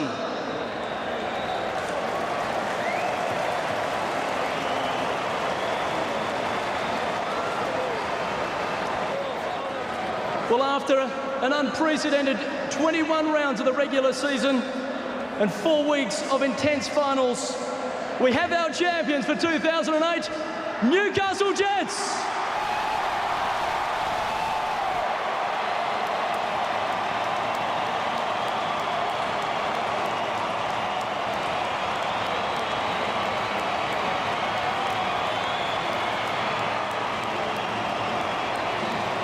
Your courage throughout this final series has inspired the entire Hunter region. Congratulations. But commiserations to the Mariners, although you have done the Central Coast region proud because you aren't empty-handed. You are the premiers for 2008. Congratulations. The Football Federation Australia would like to acknowledge the contribution of the clubs, players, supporters, administrators, officials and volunteers for what's been, and I'm sure you'll agree, an extraordinary season 3 of the Hyundai A-League. To our major partner Hyundai, final series presenting partner Foxtel, Qantas, Telstra, Powerade, Ballantynes, Zurich and Fox Sports, thank you for your wonderful support and believing in the Hyundai A-League.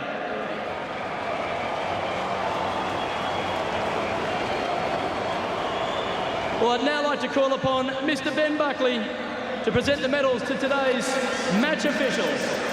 Ben, if you'd like to step forward. Referee, ladies and gentlemen, Mark Schill.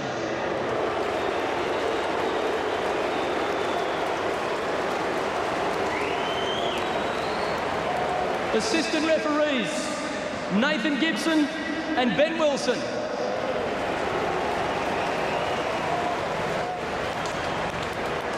Fourth official, Matthew Breeze.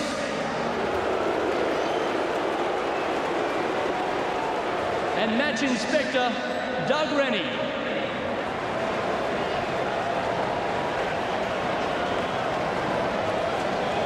Well, the grand final player of the match will receive the Joe Marston Medal in honour of the great Joe Marston, an Australian national team representative on 37 different occasions and also appeared in the 1954 FA Cup for Preston North End. Joe, could you please come forward and present the Joe Marston Medal? And the winner of the Hyundai A-League 2008 Joe Marston Medal for Player of the Grand Final is Andrew Durante, Newcastle Jets.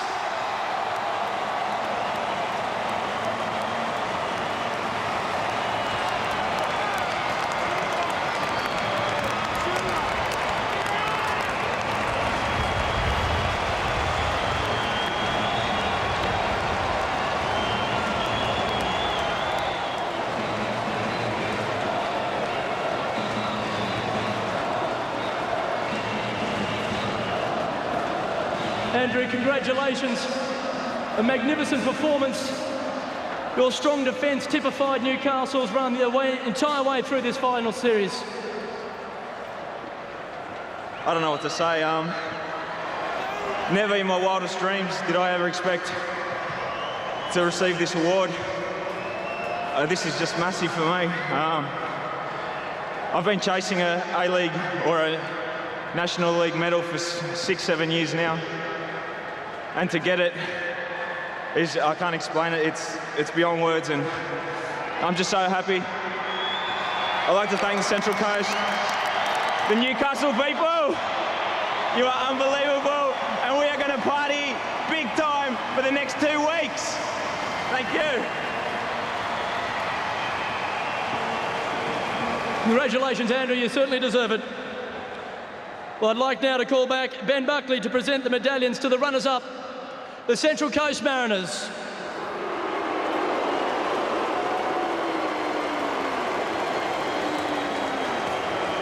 But first, I'd like to welcome to the stage the captain, Alex Wilkinson, to say a few words.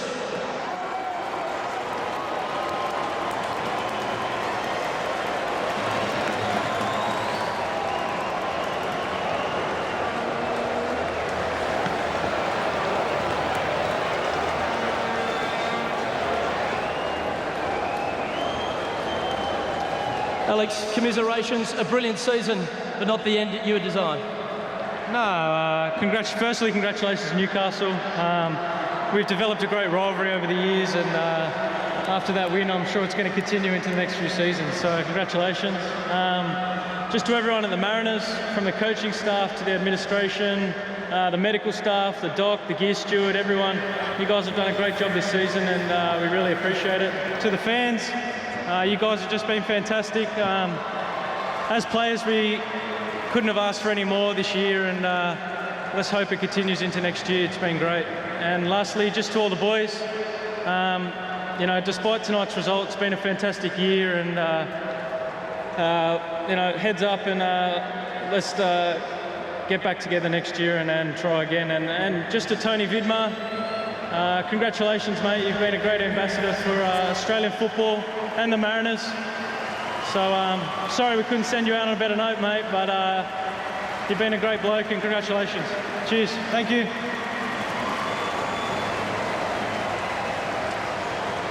Well, please welcome the remaining players and team officials of the Central Coast Mariners to the stage, starting with the retiring Socceroo great Tony Vidmar.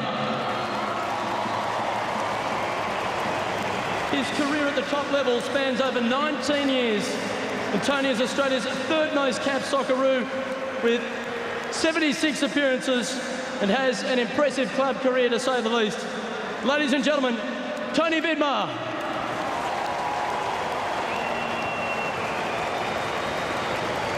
Like to say a few words? Not really. Firstly, I'd like to thank everyone for coming. Fantastic support tonight. And secondly, congratulations to Newcastle. It was a tough game tonight, but you know, these are the ones that probably deserved it tonight. There's not much more I can say. You know, it's been a busy week, and just like to thank everyone who's supported me throughout my career. And hopefully that you know, the A-League can continue on bigger and better as it is this year. Thank you.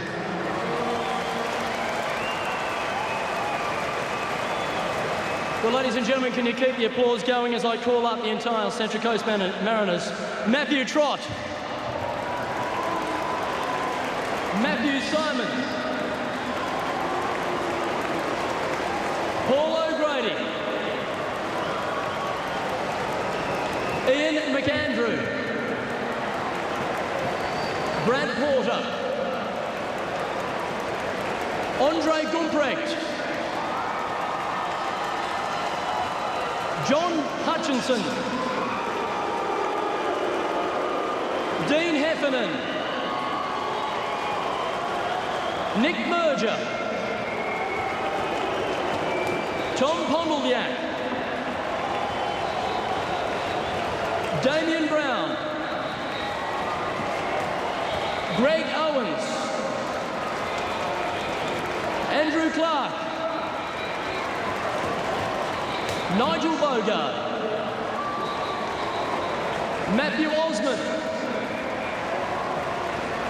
Adam Kwasnik. Danny Vukovic. Sasha Petrosky. Milay Jedinak. John Aloisi.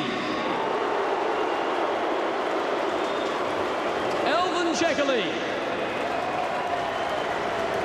Andrew Redmayne, and their coaching staff, Laurie McKenna, Ian Ferguson, Alex Tobin, John Crawley, Michelle Tarring, and Joe Spiteri. Thank you to the players and the team officials of the Central Coast Mariners.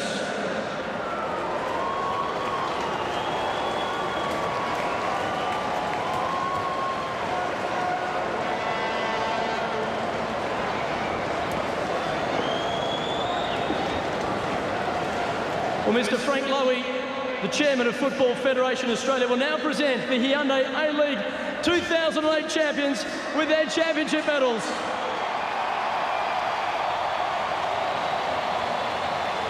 Please welcome the players and team officials to the stage as I call them out in order. Ante Kovic, Adam Griffiths. Please come forward, gentlemen, you are the champions. Steve Eagleton. Stuart Nushalik. Andrew Durante. Matt Thompson. Joel Griffiths. Denny. Tarek Elric. Paul Kohler. Adam DePuzzo. Job Wheelhouse. Scott Tunbridge. Troy Hairfield. Noel Spencer. Goal scorer, Mark Bridge.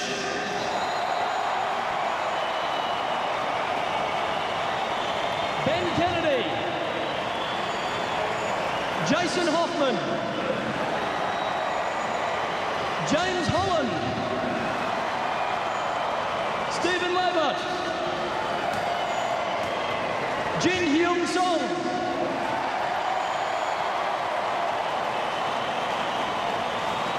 And their coaching assistants, Mark Jones, Clint Gosling, Steve Henderson, Paul Nancaro, Paul Hazel, Bobby Evans, Craig Deans, and coach, Gary Van Egmond.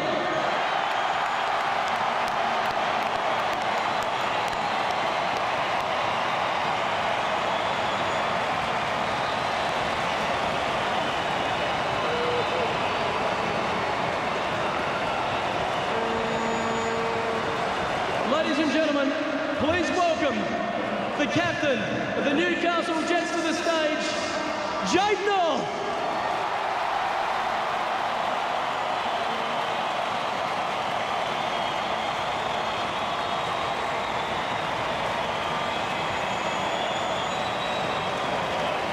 Jade, once you receive your medal, could you make your way to the microphone? The Hunter region wants to hear from you.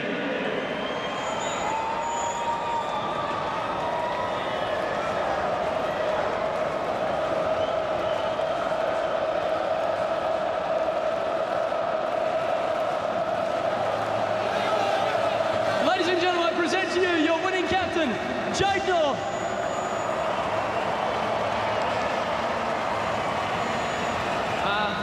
Central Coast, unlucky tonight. You've been great all season. The best team in the season. You are first past the post, so you just can hold your head up high.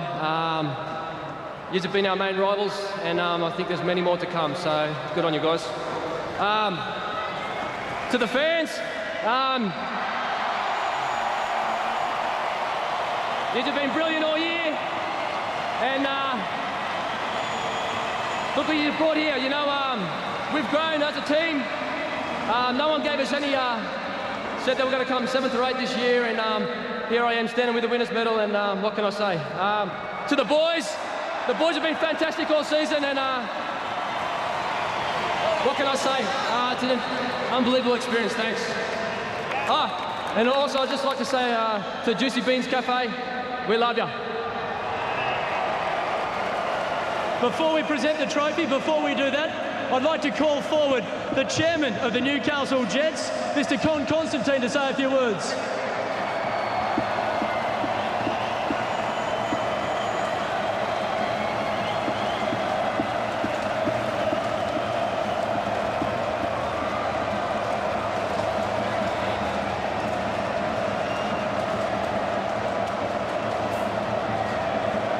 Con, I'm sure a dream come true.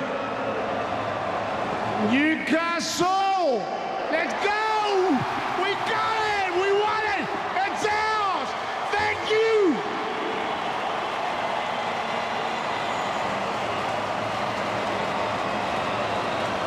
Well, Mr. Steve Yo, Mr. Frank Lowy, can you please crown the Hyundai A-League 2008 champions, Newcastle Jets!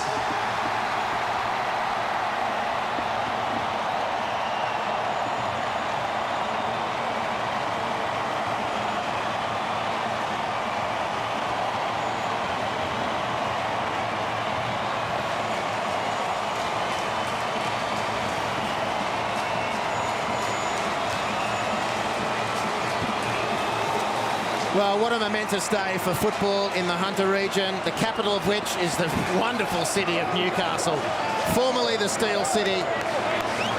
It's reinvented itself in the last decade, but football has been ever present since the 1880s. And it's taken from then until now for the richest nursery of football in this country to lift the championship of Australia. And Con Constantine, who's coughed up plenty of hard-earned for this, deserves his moment in the sun. He has a wonderful young Australian coach who's delivered him the championship, Gary Van Egmond. What a brilliant job done. And as Simon Hill referred to in the commentary, he took over this team when they were stone motherless last and has come home over the last season and two-thirds with the wettest of sails to now be the best young coach in the land. And I don't know if your television's shaking, but that's not just the stadium, that's the reverberations from the Hunter Valley South. That place, as they say, is going to go off. Well, Kevin Muscat and Paul Trimboli are still with me. Muskie, of course, you had this moment last year in front of your own fans. This is a great day for the fans. I mean, in time, the A-League is going to be ever more corporatised. I think we should expect this. Let's not forget today as a day for the fans, the embryonic development of football and the Hunter Valley front and centre at the moment. Yeah, definitely. And I think today was exceptional in terms that there was two sets of fans. The stadium was divided and there was a lot of noise coming from both ends. Unfortunately, not too many of the Central Coast fans stayed behind, but the people that stayed behind have witnessed some great scenes because there was a lot of emotion spilling out there. And it's been a long season and they're reaping the rewards for it now. There he is, Denny, who didn't get any game time today and was probably the outstanding South American recruit of the batch that Newcastle tried to assimilate into their cause. And Jardel, of course, has since returned to Brazil, where he's in Fortaleza. But the story now, Paul Trimboli, is about those wonderful, wonderful fans. They've taken the 2-hour trip south to fill the southern half of the stadium. The noise has been unbelievable. We take it that's Joel Griffiths, recently made wife. I hope so. No, outstanding, and we've been lucky enough to be at this end of the ground, Andy, and just a sheer outpouring of emotion, and you can see how much it means to the players. They enjoy that interaction with the fans. They went over the boundary fence, they went right up to them, and you can see everyone who spoke on the podium mentioned the fans, and as you said, they're a unique bunch up there in the Hunter Valley, and this is the sort of occasion that people remember forever. Yeah. They'll be talking about this day, where you were, what you were doing. Yeah. Those players, those names, they're bonded for life now with that club and those supporters. Yeah, well, that's one of the great things about today, because it was a neutral venue and no parochial interest from Sydney-siders. The fans had to come. This wasn't a corporate event. This was a fans event today. 36,000 plus turned up, which is a big call for people who had to travel so far. With so much on in Sydney, Kevin, as well. You know, there was the cricket next door and there's the two big ships in the harbour. These people have put on a moment that we should all savour. Yeah, and also, I mentioned to Trimmers in the way over here that last season I felt a bit, Central Coast were a little bit cheated because they didn't get to host the grand final in the home state. Because the atmosphere that's created just with in Melbourne, the majority of the crowd, but to actually having to come to the game now and witness witness what we did. It was a tremendous occasion. Yeah, we'll remember this for a long time, because this, as we said, is a day for the fans. They've created an enormous atmosphere. Both sides of the fence. The Central Coast Mariners were wonderful all season, and the Newcastle Jets were brilliant today. It's their day. Heaps of controversy. The Newcastle Jets will be thanking their lucky stars that they did end up lifting the trophy. It came on the back of this goal from Mark Bridge. Trimmers, it was an expert finish. I mean, this is a sublime piece of skill from a highly talented young player, and just so unfortunate that it was Tony Vidmar, of all people, who put the ball on the chance on for him. Yeah, I think we should really focus on the work of Mark Bridge. He still had a lot to do when he received this ball. Yes, Tony Vidmar did make the mistake, but you see Mark Bridge here, he's single-minded. He knows exactly what he wants to do. He puts it on his right foot, and that is a class finish. Quality. He knew he had to get it out and around the keeper, and it was just clinical finishing from a guy who people say should score more goals. Well, on the biggest occasion of his career to date, he stepped up. Well, that's interesting, Kevin. Of course, that goal went into the cove end of the ground. Normally, Sydney FC inhabits this stadium, and a lot of talk. He's denied it, but a lot of talk that Mark Bridge will be moving south of Newcastle to Sydney. There are the Joe Marsden medalist today, Andrew Durante, talk he's going to Wellington Phoenix. They're two big players to lose, if indeed that's what happens. Yeah, most certainly, and I think tonight it was illustrated that they're a big part of this team. Yeah. And the fact that he's gone on and scored the winning goal, and if it happens to be his last game for Newcastle, it'll be a memorable one. Well, they're celebrating the Newcastle Jets. It mightn't have been if John Aloisi's and James Holland penalty claims were given, as perhaps the television is going to show that they should have. Down 1-0, the Central Coast Paul are throwing everything they've got, the kitchen sink completely, at the Newcastle Jets. This is the first of two highly contentious situations. Yeah, John Aloisi not happy at all. And we spoke about Newcastle would put themselves in trouble if they sat too deep on top of their own goalkeeper. That's where they're at their strength, the Central Coast. Aloisi takes up such great positions. We see it there. He's got the play on the ball. I think it's Depuzo who comes into contact with him. But this is the one they'll talk about for years. That's red hot. That is a red hot. Unbelievable that everybody in the stadium is looking at the ball. You see the arm go up was inexplicable. I'd love to ask the young man what was going through his mind, and I can't believe that Mark Shields has not seen that. Well, maybe Kevin, James Holland knew what we didn't, and that was Mark Shield was looking in the other way. It was a red hot penalty claim. We'd still be sitting here in extra time had that been given. I was trying not to get involved in the decision with the referee after, seeing as I'm still like playing. I said at the top, Muskie, you're part of us now. But anyway, but look, to be honest, it's difficult to understand how he's missed it, and it's a shame, because other than that, the game went along very smoothly. The two contentious decisions, both of them were penalties in my view, and the Central Coast will go away with a bit of a sour taste in their mouth. All right, well, it wasn't just the penalty situations that were concocted by the Central Coast. There was enormous pressure, perhaps lacking a little bit of craft, it should be said, by the Mariners, but plenty of guts and commitment went into their game today, and I guess we could level that comment at both teams. But they did batter Newcastle on occasions, and they had some decent chances to score, Paul. Yes, it was amazing early. They just couldn't hang on to the football, the Central Coast. Newcastle was so dominant. Finally, they strung a couple of passes together. This one made its way out to Kwasnik on the left, and his shot was dragged past the near post. This was probably the one they'll look back at. First half, good contact by Owens, but man of the match, I think, was it Durant. He got himself in wonderful position to block it away. We'll have a look at it here. It was headed out. He got his stud stuck as he tried to stretch out there, and he's done a remarkable job to clear that. Yeah, no, it was a wonderful bit of defending. It was his initial header, which you'll be disappointed. He put it on a plate, but then he made up for it. This was late in the second half, and we saw the pressure building. See how they're sitting deep on top of their own goal. Aloisi, he saw it late. It dropped over the back of the defenders, made good contact, but it was a foot or so wide. Well, Kwasnik, of course, is featured for most of the season. He got dragged, a little bit quiet today, and some of his delivery not up to what we would expect. But it's the man who's come off the bench on so many occasions, Matt Simon. What a headache. He's missed a couple of good chances this year. It was opening up, Muskie, for a moment for the young lad, the local junior, to get his team to restore parity there. Yeah, right throughout all the best chances fell to the Central Coast. We've seen the amount of possession, and Newcastle kept the ball at times for minutes on end, but all the good chances fell to the Central Coast, and he'd be disappointed there, Signs, because when he does come on, he creates a lot of problems. He's a big boy, he doesn't mind putting himself about, and it was unfortunate because, like I mentioned, them 2 or 3 chances at the end, probably Central Coast deserved to get a goal. All right, well, one of Australia's greatest ever players, Joe Marsden, I don't say that lightly. Of course, he was on the podium at the end of the match, and the player of the grand final received the Joe Marsden medal in recognition of this great man's service to the game. The winner of that medal today was Andrew Durante, and he's with Mel McLaughlin. Andrew, an amazing effort for you. It must be quite an honour. This is the greatest feeling that I've ever felt in my life. Firstly, to win the grand final. I've been involved in teams that have been in the grand final but never played in one. And to win this tonight is the greatest thing that's ever happened to me, and to collect the Joe Marsden medal on top is beyond my wildest dreams. I never thought that didn't even cross my mind entering this game, so it's a massive honour for me. And for you personally, obviously you've had a couple of major injuries. Did you ever imagine this day would come? I question, coming back from injury, and it was a hard slog, especially the second time, and I question where's the light of the tunnel, and tonight is the light of the tunnel, and all those lonely days in the gym and doing my own thing on the bike, it's paid off, and it's worth every minute. So just from a team's perspective, how does a team that's written off at the beginning of the season come back, the youngest team in the competition, win the grand final? Mate, we love the underdog tag, especially up in Newcastle, and we start off the season to finish 7th, and to come back the way that we have and show everyone how good of a side we are, and we're the youngest side in the comp. It just speaks wonders for the character in the team and the coaching staff. Now, the town of Newcastle knows how to celebrate. Is it straight back up the freeway now? Yeah, we're heading straight back up, and I'm sure there's plenty of parties ready to go for all the boys.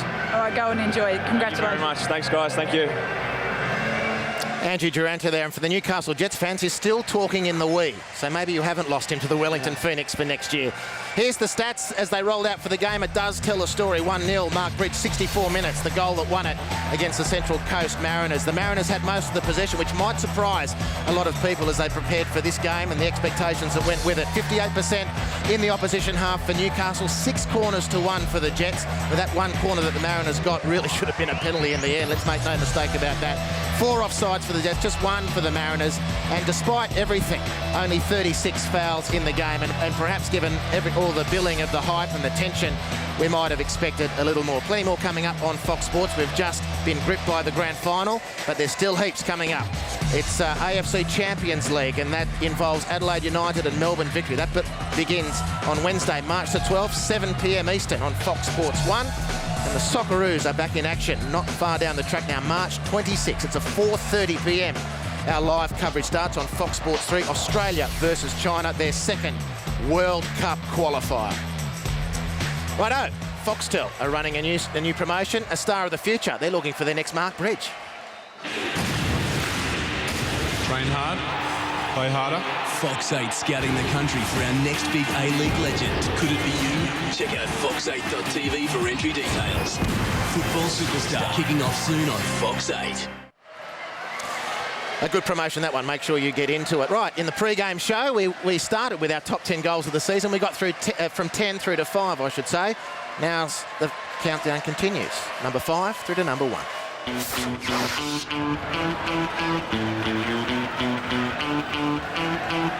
Shot counters now been levelled up, 6 apiece. That's a great effort. That's a wonderful goal by Stuart Mushalik. What a beauty! What a wonderful strike from Mushalik. Beautiful technique. The off the toss, no chance. Mushalik just goes in there. No pressure on him outside of the right foot. That was a Brazilian. We'll be showing it over and over again.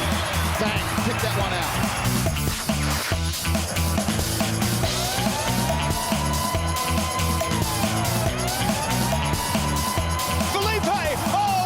Strike, absolutely sensational from the Brazilian. What a goal. Well, he is the man. Make no mistake.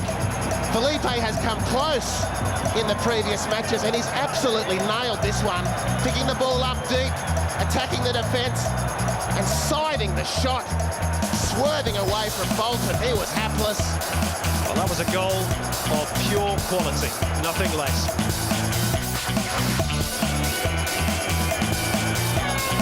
Griffiths. Oh, why not? Why not indeed? Joel Griffiths with an absolute beauty. Absolutely stunning strike. Look at his beautiful technique. It's an exquisite free kick from Joel Griffiths. Well, what a chance for Sydney. The game's certainly changed. Oh, what a shot! What a goal from Brendan Santalab. Incredible finish. It's one apiece, and that is a stunner. What a fantastic goal. Technically superb. He checks back, he's a little dummy for a back heel, sets himself up, whips it, curls it into the top corner. One of the goals of the season. Locked in with the throw. Here's Daniel. Can't put the ball at his feet. Finds Elra. First he's got access. Elra's with the shot!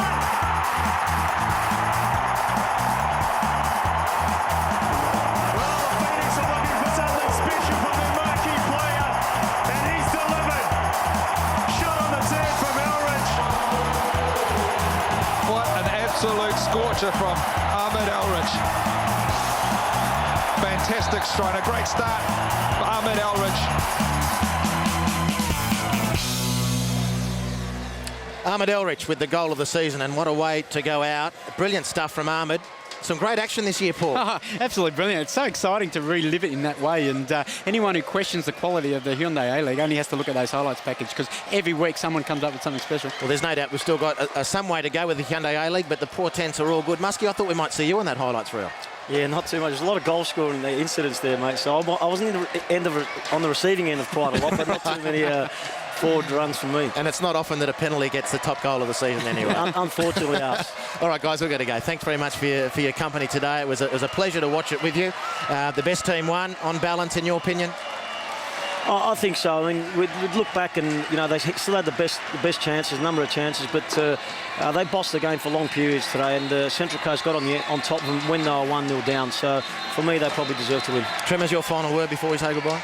Yeah, great result for Newcastle. Great result for beautiful football, because they do play a lovely brand of football, and a stunning goal to win it, and that's what you want to see. All right, thanks, guys. And thank you very much at home for your company right throughout Season 3 of the Hyundai A-League. More benchmarks set, crowd figures up, television numbers up. We're hopefully going to have 2 more teams the next time we see you. But from our award-winning Fox Sports football team, from the directors, the producers, the editors, and everybody else who works together to put this all for you on television, congratulations to them. Thanks for your company. We look forward to seeing you in Season 4 of the Hyundai A-League. But for now, from everyone at the Fox Sports football team, it's goodbye.